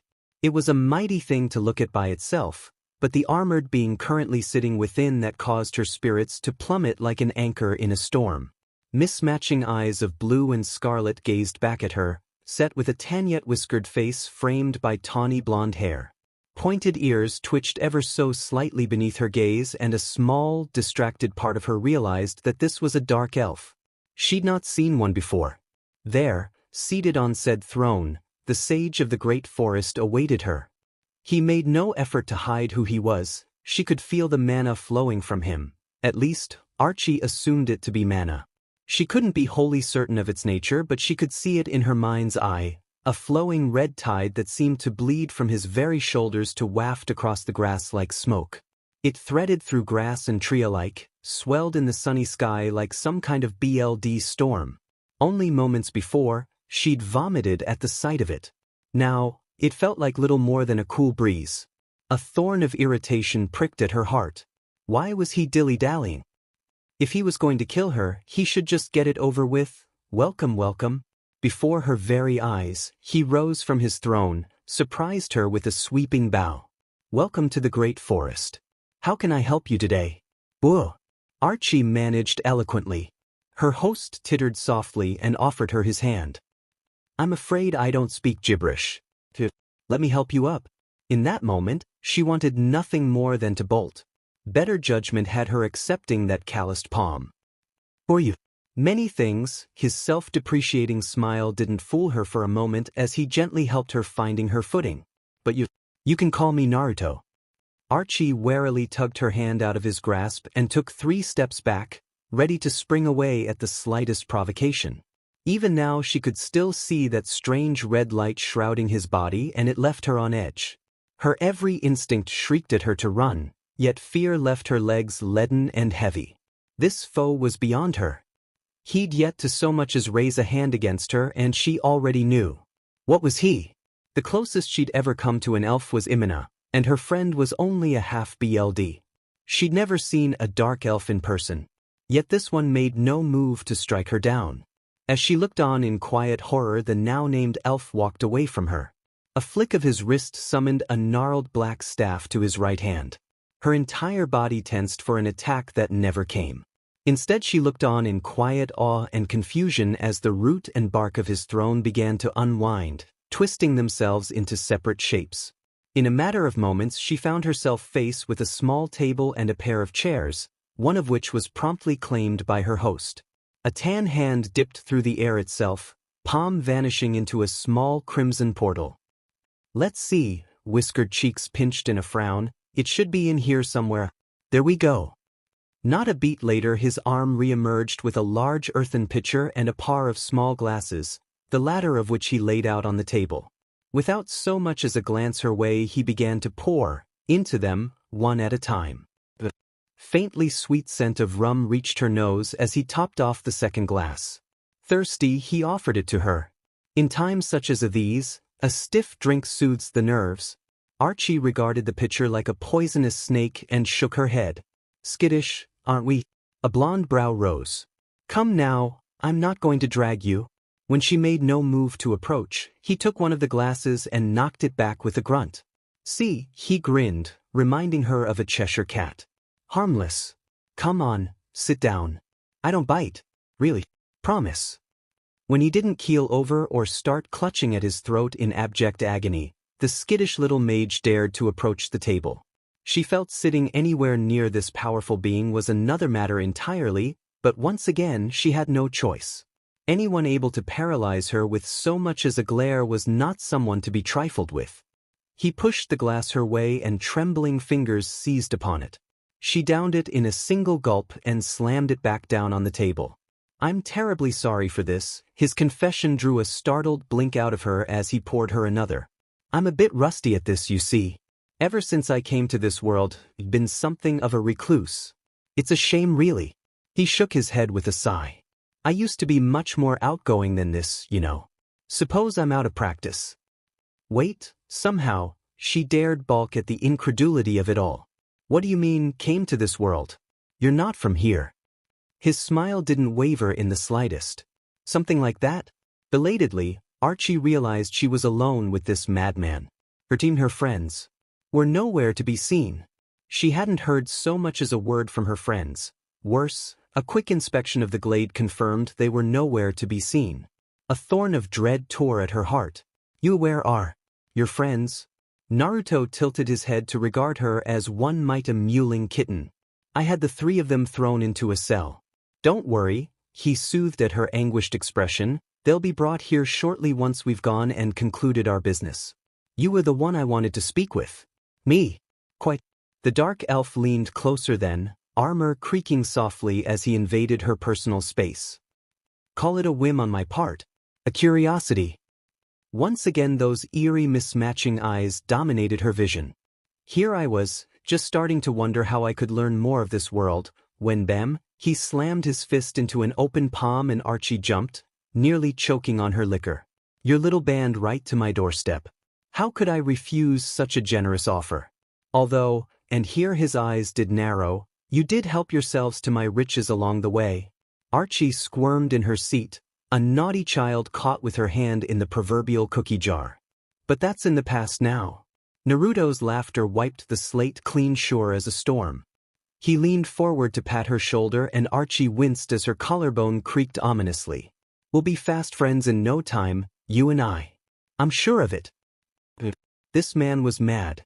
Completely, stark raving mad. Speaking of friends, you can see me, can't you? No, not in the typical sense. He waved her instinctive protest away. I'm talking about me. My strength. My power. What I am. Who I am. That's not something every mage can do now, is it? Her silence spoke volumes, and his grim grin only made matters worse. I didn't think so. He knew of her talent somehow. Archie wasn't sure how, only that he did. There was something more to this being. Something she couldn't quite put her finger on. She relented at last. Fascinating. He waved her on. And what do you see? Archie gathered up her talent, dared to look at him again, to turn her eyes upon the seething power stemming from his stomach. Now that she focused, she could see that the red mana clearly stemmed from something, a trickle of water running from an ocean. So she peered deeper. Deeper still into the abyss until the abyss stared back. I see you. A giant red eye gazed back at her from the abyss and left her stricken with fear. The creature was large. Massive. No, this went beyond mere fear. This was terror. Mind-numbing, bowel-voiding terror. Even now, the rum she'd drunk threatened to come all but roaring back up with the last remnants of her breakfast. She jerked back with a yelp and squeezed her eyes shut. Fox. The word leaped from her lips in a yelp. I saw a fox. Wait. Naruto blinked rapidly. You can see Kurama. He's in there. She didn't have a chance to ask what the devil he meant, because he took her nod and ran with it. He thumbed his chin. Guess he's been sleeping all this time. No wonder I couldn't talk with him now. Abruptly, the dark elf flinched at some unseen blow. All right, he sighed. Which brings me to my final question. I'm sure I already know the answer this, but for your sake I'll ask just this once. To her dismay, he set his cup down and leveled his staff at her throat. Why are you here? Archie choked down her drink. What? I asked why you came here, her host continued. The truth, if you please. It was the worst thing he could have asked her. The absolute worst. Not only did this sudden inquiry nearly floor Archie outright, but it left her in a cold sweat. How could she explain her motivations? Would he be swayed by the truth? Would he believe her? Could she apologize? Dozens of ideas raced through the halls of her mind, only to smolder and burn away beneath that penetrating gaze. If she told him the truth that greed had brought them here, nothing more than personal gain wouldn't take it well. In the end, it was all she could do to come up with a good story. We were hired, a tongue of living flame ignited under her throat and all the words withered on her tongue. No. A lone finger wagged at her. I told you not to lie. Last chance. Truth or death. Make your choice. Those eerie mismatching orbs narrowed on her and the pressure, killing intent, returned tenfold, leaving her to choke on her tongue. Archie cracked like an egg. What choice? There was no choice at all. If she lied to him again, the sage would kill her without a second thought. He would too, and she'd not be able to stop him. He'd be well within his rights to do so. For all his easy smiles and gentle gestures, she was still an intruder to him. Foresight had broken into his home. Her fate had been sealed the moment she'd woken up here. To hell with her parents. To hell with her honor. They could rot for all she cared. So long as she and her friends survived, so long as her sisters could live. I'm so sorry. She threw herself past his staff and landed at his feet with a sob, to press her head against the ground. Please. I'll tell you everything. I'll do anything. Just don't kill me. Words tumbled out of her mouth like water from a broken sieve, and she babbled helplessly before him. Told him everything. Who she was, where she hailed from, what her parents had done, why she was so desperate to take her sisters away from them. And throughout it all, the sage listened. He didn't utter a word. He just sat there. His oppressive silence was like a wet back, heavy and cloying. Archie held her breath and waited for the pain to come, tensing for the brief burst of agony that would send her tumbling into the void. Still it didn't come. It never did. When he finally spoke, her heart sank. "Is that all you have to say?" Archie didn't dare look up, fearful of what she might see there. So she nodded into the ground. "Please," she whimpered into the dirt. "Have mercy. I can't die here. Not yet. Spare me and I'll do whatever you ask." "Well, now I just feel awkward." His staff prodded her side gently. "Come on, get up. Don't cry. I'm not going to kill you." An exasperated sigh followed when she made no move to rise. "I mean it. I really can't, after hearing a sob story like that." "Raise your head." Was he lying? Was this all a trick? Seriously. We don't have all day. Against her better judgment, Archie did what she was bade. Naruto's smile beamed brighter than sunshine itself. "You're hired." "Hired." Her eyes fluttered shut and open in a series of rapid blinks. "Me? For what?" "Two don't understand." "No, you don't." Now then, Naruto's smile took on a decidedly predatory edge. "Would you kindly tell me more about these parents of yours? I'd like to meet them." "Tell him." Archie told him everything and more. She spoke for hours, pausing only to drink when he pushed a cup of warm rum into her hands. She told him everything. Every little bit of it. And from this single encounter, the fate of this world changed once more. "When it comes to the carrot and the stick, I prefer to lead with the carrot. The stick, well, that's a simple matter. You know what they say. Speak softly and carry a big stick." Hollow Hunger Journal Log, Entry Number 7. The non-aggression pact with Nazarick still holds. That said, it's been a rather dull few weeks, really. Rory's a lovely child given the circumstances of her space and all, but Shaltier still wants to kill me whenever I visit the tomb. Don't much blame her. Pretty sure we'll hate each other to our dying breath. Still we can at least pretend for the runs sake well, most of the time. I think Signs pities me in a way, but hey, he likes the tyke too. Rory still calls him Grandpa to this day. Funny how one little runt did more to secure the peace between forest and tomb than either of us ever could. Last I saw of her, Cositus was giving her piggyback rides. Demon shame cameras don't exist in this world. Had to settle for a sketch on my wall instead. In the meantime, I've made a few executive decisions around the forest.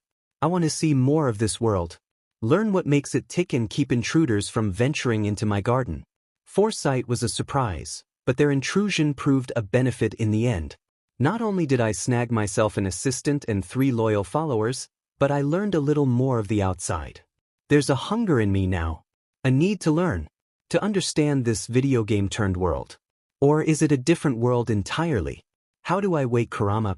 How did he make it here with me? How do I keep the peace between us and Nazarick? So many questions. I want answered.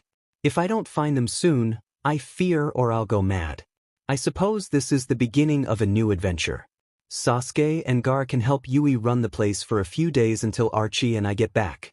Because wouldn't you know it, I found the perfect place to start. Only took a few days of spying, a few bribes, and well, actions speak for themselves, you know. 0, 0, 0. Welcome home. There was an elf sitting at Xanax's desk. Not just any elf at that, but a dark elf, one armed and armored to the teeth.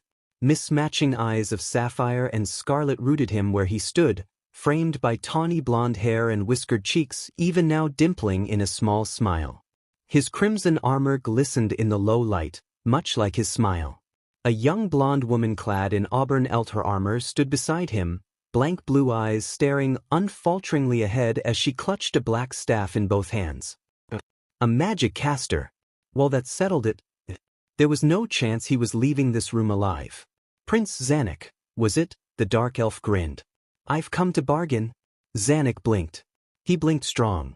They weren't here to kill him. Was there a chance that, should he try to escape? On a certain level Xanax knew he should say something, Shout, scream, anything at all. It was a perfectly rational response to finding an armored stranger in one's chambers. But he couldn't. Something told him if he cried out now, he would die. How had this man, dark elf, found his way into his private chambers? Any brute could have smashed his way through a few guards, but he just left his outside. They were waiting for him even now, on the other side of the door. And by the look of things, nary a soul knew he was here. So how? He must figure it out, and soon. His very life might depend on the answer. Please, the man gestured to the chair opposite him. Sit. We have much to discuss. No choice but to comply. And so he did, sliding into it. Might I ask your name? Rather than retort, the dark elf held out a hand. A portal appeared in the air. He dipped his hand into it and drew forth a crystalline pitcher, followed by a pair of clear glasses. Care for a drink? Zanek gulped. Please tell me that's water. Don't worry. The elf nodded. It is. Then I'll have some. They drank in silence for a moment, agonizing seconds in which Zanek's ear threatened to burst from his chest. Calm down now. He had to be calm. Panicking now would only send him to an early grave, and then where would he be? Dead, that's what? Yet in the same vein he could hardly demand answers from the being sage sitting before him. Something told him his guest wouldn't take kindly to any such rudeness on his part, and so Zanek chose a broad approach instead. Do you know who I am? I do indeed. Zanek Igana Rylvazelf, esteemed second prince of the Riestei's kingdom, the stranger gestured to the blonde woman at his side. I'd like you to meet Archie B. Rylfert, my assistant. The woman in question bowed her head a little as her emser prattled on. Quite the mouthful, these names of yours. He took a breath for air and sighed as he slapped the desk. You people and your long titles. I can't even begin to understand them. Whatever happened to a good old-fashioned first and last name? That girl is your assistant. Every good ruler needs one. The blonde hummed. Couldn't rightly make her a maid. Rem would have been upset. His brow furrowed. I feel like I'm missing some context here. You are, the blonde tittered. But where are my manners? I know you, yet you don't know me. He laid a hand against his forehead. I'm Naruto. It's a pleasure to finally meet you face to face. May I inquire as to why are you here? Curiosity, the blonde knuckled that fist to the side of his head and stuck out his tongue. You seem like you've got a good head on your shoulders. I'm not interested in that braggart of a brother you have, your sadistic sister, nor that kind coward you call a father. No, he shook his head. I came here to make a deal with you. And now they came to the meat of the matter, terrifying though it was. What manner of deal are we speaking of? Good, good. His words had the elf's head bobbing in agreement. He wasn't wholly certain that was a good thing. You don't leap in without thinking. Another reason to keep you alive. I'm interested in this kingdom, you see. A hand swept toward the window behind him, lazily swiping over his shoulder. Moreover, its adventures. Some tried to raid my forest a few weeks back. Granted, they weren't from this kingdom, but I'd like to nip things in the bud before you and yours get any ideas. He didn't like where this was going. Did you kill them? Archie squeaked and looked at the floor, face flushing in silent shame. Heavens, so. The sage. I'm not a savage. Young Archie here was a member of that very party. He reached over to pat her head. I gave her and her friends a chance to swear their loyalty to me and they were quite reasonable about it. As for you all. 4 fingers drummed against the wooden table. From one ruler to another, I understand you can't go around swearing fealty to me, but I'm prepared to be more generous if you agree to enter into an alliance with me. And now they came to the meat of the matter. Generous how? Naruto leaned forward. How would you like to be king? What do you say to that? Zanek stilled, then laughed aloud. Preposterous. The nobles would never allow such a thing. Now, hold on. Naruto scraped a nail against the table, cutting him off. You might have misheard me. I didn't ask what the nobles want, what your siblings want, or even what your father wants. He dragged it back with painstaking slowness, carving a divot into its surface. I asked what you want, dear Zanek. Those wicked eyes drilled into him, searing his very soul. Do you want to be a good leader? Do you want to help your people? Do you want to save your kingdom? DMN him, but he did. Still, a question needled him. Save them from what? Let's be honest with one another, Zan. He didn't even have a chance to answer the question, because the sage did it for him. If I can't have peaceful neighbors, I'll settle for no neighbors at all. But slaughter bores me and I have no interest in conquering the world, so here I am, offering you a place in the new order to come. We could accomplish great things together. Usher in a new era of peace for your kingdom. Abruptly, his face twitched into a frown. Or we could destroy. Something dark passed through his face. Cause the deaths of countless innocents in selfish battle again and again and again until we're both dead. Is that you really want? Zanek's very BLD froze solid in his veins. It was then that he knew. This Naruto fellow could do it. Not just kill him, but the guards outside, slaughter everyone in the castle, perhaps even the entire city if he so saw fit. He had the power, the ruthlessness, to carry out such a threat. It was said that a strong adventurer was a walking disaster in their own right, but this dark elf carried himself like something beyond that. Like a king. One willing to get his hands dirty in order to achieve his goals, and to hell what the world thought of him for it. Father could have taken a few lessons from him. And what do you stand to gain from putting me on the throne? Assuming he could even do such a thing, surely you must have a reason to go this far. I want a friend. Zanek's jaw clicked open. He closed it just as quickly. That's all. You can't be serious. It's no fun when I have to cajole or threaten someone to listen to me, his captor complained. I find loyalty all the more precious when people choose it of their own accord. Truth be told, I don't much like the idea of cold slaughter, but I can understand the reason behind it. Sometimes when the carrot fails, all you have left is the stick. Take Archie for instance. Once again his gaze was directed to the stoic mage. I could have killed her and Team Foresight. You might say I had every right. Instead I chose to spare them. Now they're loyal. In fact, I'm off to save her sisters as soon as we finish up here. Zanek watched the girl perk up in his peripherals. Finally. Now, I'm a man of my word. I just needed some time to prepare things on my end. But first, an act of goodwill for our new friend. Naruto turned back to Zanek, held his palm up and made a claw with it, as though to grasp the very air itself. Give me a name. Or better yet, 3 names. If you can't think of any beyond the one right now, that's fine. I'll let you choose the other 2 at your leisure. What will you do with those names? A blonde brow rose. Don't ask questions you already know the answers to. That was an awful lot of power he was putting into his hands. Give me a name, and they'll be gone tomorrow. Gone, or dead, he challenged. Depends on your definition of the word. Zanek sat a little straighter in his chair. And if I named you here and now? Naruto's face darkened even as Archie squeaked. Idiot. The silence that followed proved colder than any grave and thrice as stifling. Naruto stared at him and in that instant, Zanek felt the icy touch of death run down his spine. Like looking the Reaper in the face, so too did he see his life flash before his eyes. Until his guest smiled. My. It was a true smile, one that finally reached Naruto's mismatching eyes. You've got a core of steel. I think I like you. He steepled his fingers and laid his chin atop them. To answer your earlier question, when I say gone, I mean just that. Gone. They'll be out of your hair. Forever. His words carried the weight of lethal finality. None of it will be connected to you, you have my word. Everyone will think it an accident. I reserve the right to recruit them if they prove promising, but given the corruption I've found here, that's highly unlikely. Well, the smile thinned and just like that, he was all business once more. Do you have a name for me?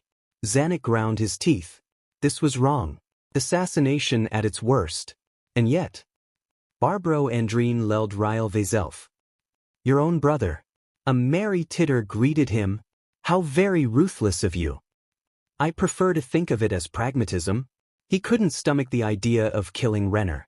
But Barbro, naming him served a dual purpose. His brother was an oaf and a braggart and quite frankly an idiot, but he was also well protected. If this sage could truly kill him and make it look like an accident, then he'd have proof of his sincerity. Can you do it? I certainly can. Do you have another name for me? Did he? Zanek felt his conscience stir. Just this once he stomped down on it. He'd made deals with the devil a time or two in the past, but never for his own good. No, the kingdom always came first. It must. In the end, it was all that mattered. It would endure long after his name was gone. So long as the Re-Estei's kingdom endured. He took a long drink to fortify himself, slammed the glass down and named another name. Naruto smiled. A bit trickier but still doable. Not going to use the third. I'll hold on to it for now. Best to have some semblance of insurance. He very much doubted this sage would slay himself if asked, but who knew when another threat might emerge? There's another thing. Naruto's voice had him looking up again. In a few days' time a new adventurer named Momonga will come to this city. He may ask after you. If he does, I expect you to assist him in his endeavors. Do that, and I'll give you 3 more names to do with as you please. He could do that. He'd accounted for all variables. As such, he wasn't prepared for the peal of laughter that followed. It was a sharp, hoarse sound, one that sounded like it hadn't had any practice in quite some time. I knew you'd come around. A hand came down on his shoulder, terribly cold to the touch. With my support, you'll be king in a fortnight. You do realize it won't be that easy. Zanik knew he had to say it, even if the words fell on deaf ears. Even if everything goes according to your plan, the royalty and nobility factions will fight you every step of the way. I expect them to do just that, came the answering hum. If they resist, they will die. Archie hid a smile behind one. Saw that coming. Zanak gulped anew. Is that legal? Legal, he says. Naruto smiled. It wasn't a pleasant smile. I will make it legal. A hand swept across the table with clear intent. Here's to a long and fulfilling partnership, Zanik. Or should I say your majesty? In any case, I look forward to working with you. Zanik eyed the open palm as one would a wild fox. Last chance to back out. All he had to do was holler for his guards. Then it would be over. He took a deep breath to steady his nerves. And then, the prince clasped his hand. Together they shook, and you as well. That's what life is all about. Freedom to live, freedom to make choices. And of course, let us not forget, the freedom to fight. I won't deny it, I'm greedy. I want the freedom to do all those things. But most of all, freedom to kill. Journal log, entry number 8. Well, here we go. Not much to say this time around. I've made my promises. Now it's time to keep them. But first, some minor business to wrap up at Nazarick. Is it a little personal? Maybe. But friends need to keep in touch, why I know. 0, 0, 0. You've been busy. Naruto hid a smile behind his palm. So have you? Was it? How goes the adventuring? Nabral Gamma not giving you too much trouble.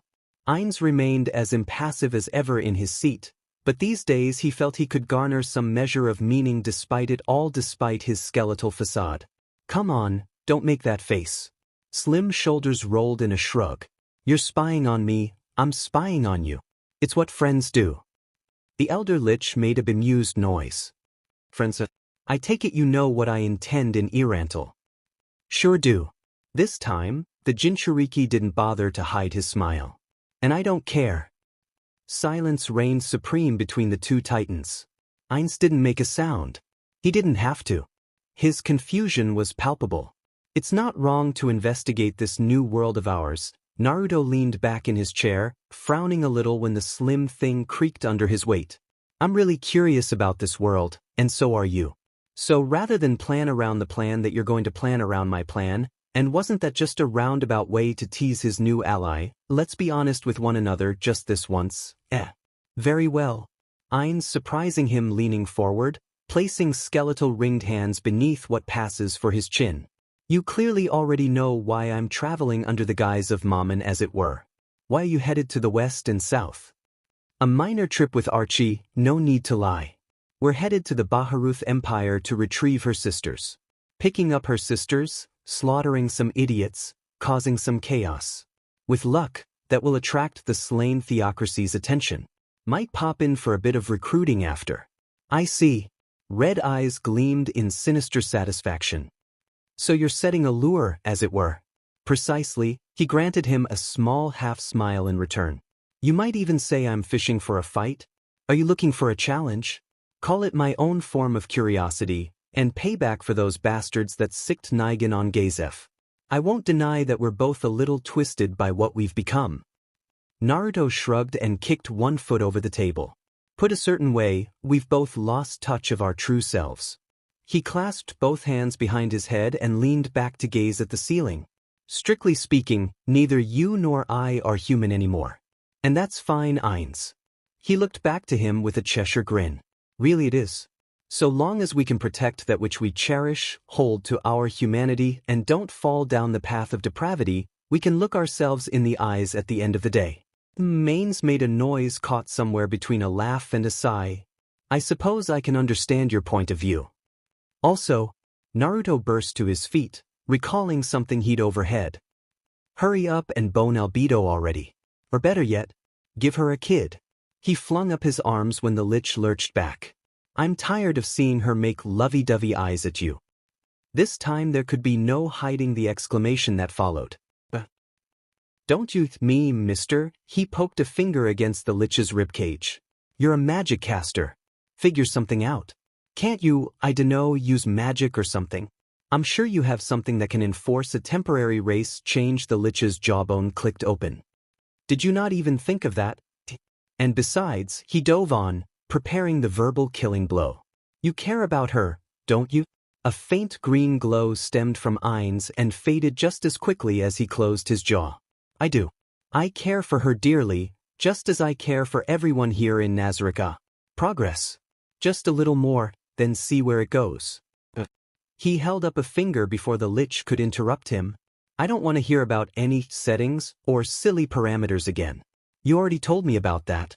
Whatever you did, that was in the game. This is a new world. Talk to Albedo.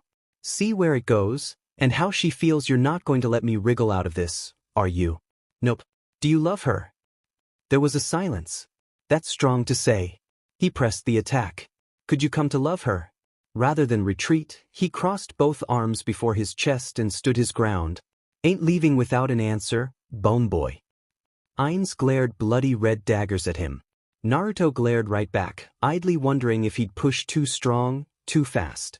He wasn't sure where he stood against the Overlord in terms of power. It wasn't a contest he was eager to engage in anytime soon. He liked this world. He wanted to live in it to his heart's content, and he wouldn't be able to do so with a war between Nazarick and the Great Forest. At length, the lich answered. That's good to hear. I'm sure Albedo appreciates those words. Ainz creaked his neck toward him. The way you just phrased that. Well, what did you expect? She's been eavesdropping for the last 5 minutes. They both heard faint, muffled feminine giggling behind the door, growing louder with each passing moment. Lord Ainz. The poor lich gurgled. I didn't even sense her. Triplet maximize magic. Naruto wiggled his fingers and let his spell fade. Muffle presence, that's how. Ainz stiffened as said door creaked open, revealing a pair of familiar golden eyes besides and a wide smile. Albedo slipped in, wings all but twitch behind her. She locked the door behind her. The Overlord looked left. He looked right. No help in sight. As he currently was, he lacked the human capacity to scowl, but his eyes blazed all the same. You're both in cahoots, aren't you? Pretty much. Naruto let a slow grin stretch his face as Albedo crept closer. Also wanna screw Shaltier over. Best way is to get you two together quick as can be. The lich glowered his way. Why now? Naruto leaned forward. Because that uppity vampire insulted the color orange. Why else? Sage, Albedo all but purred. It would appear I've underestimated Yuri, an elf of your word. Aren't I? He wiggled his fingers her way. That's a hefty favor you owe me. Her smile only grew. I shall see it repaid. Ainz tried to stand. Albedo wasn't having it and moved languidly to block his path. Well, that's my piece said. Naruto spun on one heel and made for the door. Give little Rory my regards. I'll be back in a few days to check in on you too. Sage. Albedo dove on Ainz as he rose, all but tackling him down to the floor. You said it, the succubus all but. Cooed, eyes wild. You really said it. A hand reached up, ripping at her robes, exposing her heaving bosom to the world. That you could love me. There's no need to hold back anymore, is there? We'll have our first time here, won't we? Oi, he flailed, to no avail. Wait a moment, Albedo. I shall not. I cannot wait any longer. Naruto whistled. Have fun. You up time to bolt before the lich recovered his senses or Albedo destroyed this room. Good luck with your future kids. 0, 0, 0. Naruto wasn't good. Archie knew he wasn't, knew that his motives were selfish, not altruistic. No doubt he saw her as an amusing pet, something to be protected perhaps, even fed and cared for but not an equal. Even so, she couldn't help but follow him like a lost puppy through the streets of the empire. What choice did she have?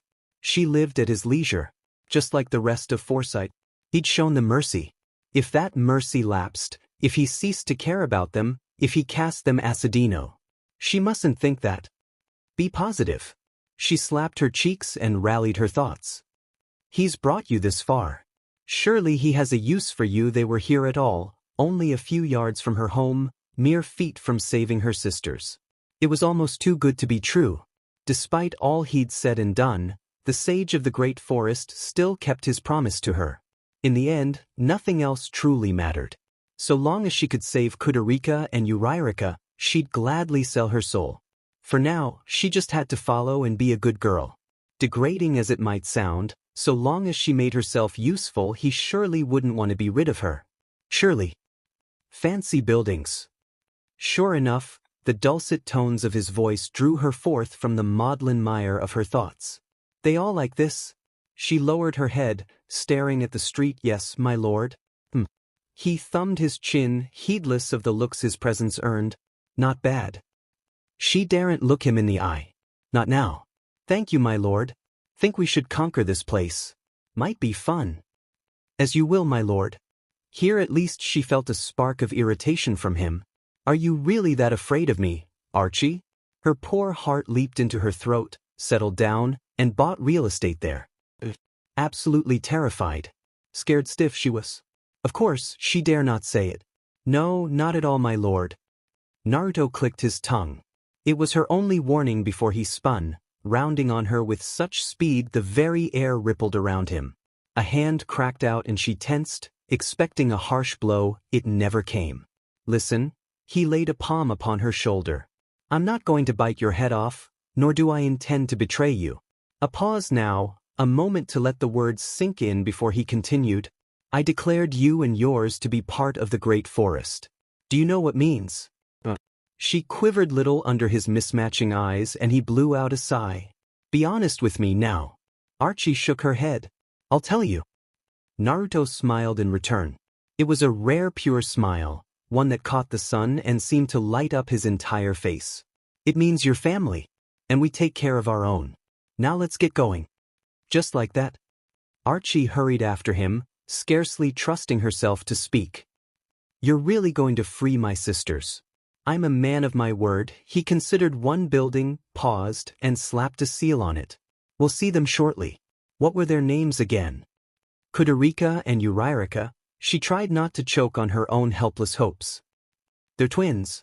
He thumbed his chin. So many versions of you, basically. Weiss, she stammered out, idly running a hand through her long tresses. She kept forgetting to cut the blasted thing. Although their hair is much shorter than mine. Pity. Naruto flashed her a roguish grin. You really do look good with long hair. Arch felt her spirits soar. Just a little. It was enough.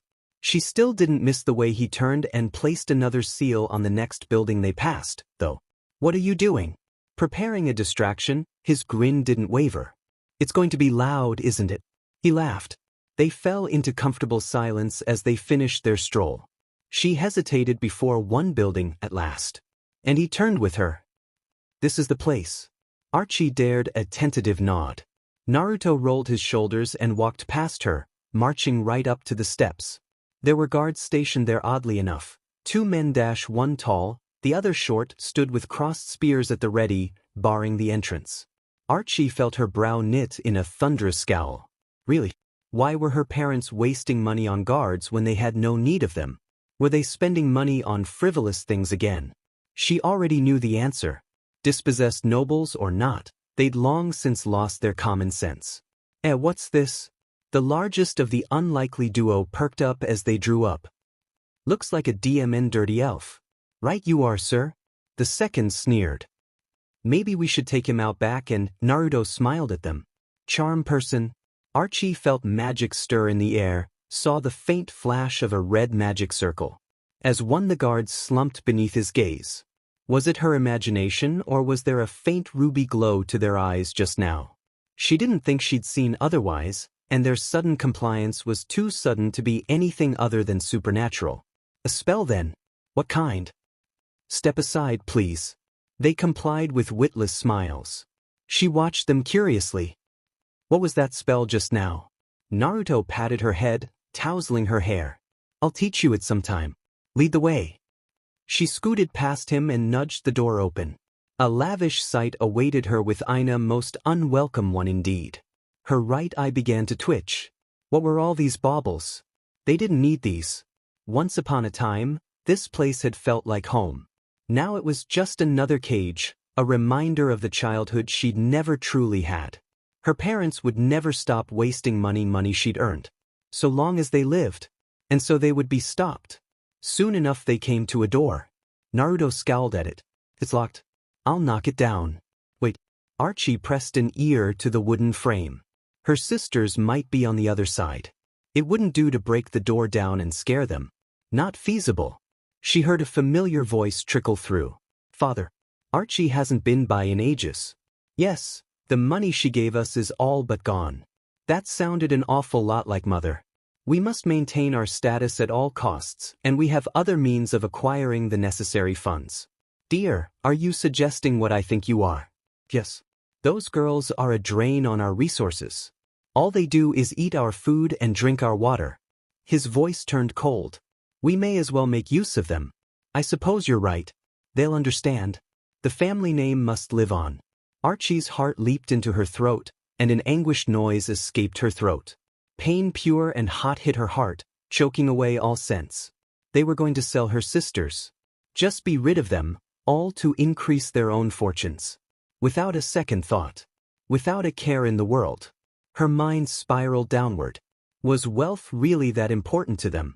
Did their own daughters mean nothing? Stand back. Numb as she was, Archie barely heard the words, didn't even realize Naruto had stepped forward, his sharp ears having heard every word. Until he smashed a fist into the door. It flew clean off its hinges and blasted into the room beyond with an awful crash. Sure enough, she saw her parents within, seated at table as they had. Their supper. A lavish feast well beyond their means. Archie. Father burst to his feet first, cutlery clutched in hand. What is the meaning of this? Motion sliced through the air, followed by light. Now. Father looked down, blinked, balked at the smoking ruin of his throat, blackened and charred. He tried to speak, but only a rasping croak emerged. A pale, trembling hand stretched toward her, to no avail. He fell to his knees, clutching at his ruined windpipe. Naruto whistled. Impressive. Archie felt something shrivel in her soul. He hadn't done that. She had. Her hand was still extended, sparks flying from her fingertips. She'd taken his life. Just like that. Mother screamed in absolute horror. Said scream died with her as Naruto moved a fist forward and obliterated her skull. It was by all accounts a merciful death. More than she deserved. Her headless corpse crumpled to the floor and fell atop Father's still gurgling form, soon to join her in death. A boot scythed down and Father struggled no more. All this in less than 9 seconds. Anger guttered out in Archie's heart. Sorrow and horror rushed in to fill the void. She fell to her feet and retched. Dimly, she became of Naruto holding her hair back, of his hand stroking small circles across her back through her Elter gambeson. He didn't say a thing. She wiped a sleeve across her mouth. We really did it. We killed them. We did. He granted her a grave nod. How do you feel? Good. The admission alarmed her. They weren't my parents. Not anymore. The mother and father that I knew would never have done such a thing. Remember that feeling. Still speaking, the dark elf muttered a spell under his breath and raised a hand. An angry red fireball flashed out, striking her parents' crimson cadavers. The effect was immediate. Their bodies burned. Soon enough, the flames began to spread from their crumbling corpses. Tongues of fiery light crept across the low carpet, into the curtains, up the walls. Come on. He nudged her. Let's get your sisters and get out of here before this place burns down. Archie couldn't bring herself to do anything more than follow, nor could she be glad or sad to see it gone. She hoped this whole wretched place turned to ash. Another door came and went as they waded into the burning manor. Belatedly, she recognized this one as her sister's sitting room. Naruto grasped the handle. This too proved locked. A quick tug tore it free. He was still pulling it back when two tiny bodies crashed through. Archie didn't have time to brace herself. They were upon her, babbling happily. Kudurika hit her first, latching onto her for dear life. Sister, you're alive. Urairika was only the barest beat behind. Big sis. They flung themselves at her and Archie caught them, nestling each close. They were so thin, so light. Had mother and father stopped feeding them? No, don't think about that. They were here. They were safe. Alive. Nothing else mattered. For a sweet, wonderful moment she clung to her sisters, reveling in the peace they brought her. She let them babble over her, fuss over her new armor and longer hair, all the while ignorant to the slaughter that had taken place just down the hall. It would remain that way the rest of their lives if she had anything to say about it. Kudurika finally tugged at her skirt. Where are Mama and Papa? Archie felt her heart twist anew. Her sisters were much too young. They wouldn't understand the necessity of this. She shouldn't be glad of mother and father's deaths. She knew that, knew it was wrong, and yet her heart felt light. As though a great awful burden had been lifted from it. She took a deep breath to steady herself before speaking again. They're going on a long trip.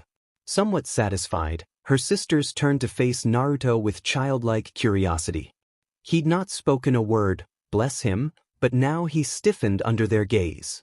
Who's that elf, sister? Urairika asked. What's on his face? Just a bit of jam. Naruto thumbed a bit of BLD from his cheek and smiled sunnily down at them. You two look hungry. Why don't we get you something to eat? The mention of food won Kudurika in an instant, no questions asked. Yes. Urairika sketched a weak curtsy. Thank you, Mr. Elf. It was too much for Archie's poor heart. She burst into laughter. This reality means nothing to me without them. Rebootdrasil. A unique DMRPG. Dive. Okay, sadly the chapter is over, and if you enjoyed just leave a like, and subscribe with post notification, so when the next chapter is ready, you will be notified. Okay, see you in the next video. Bye.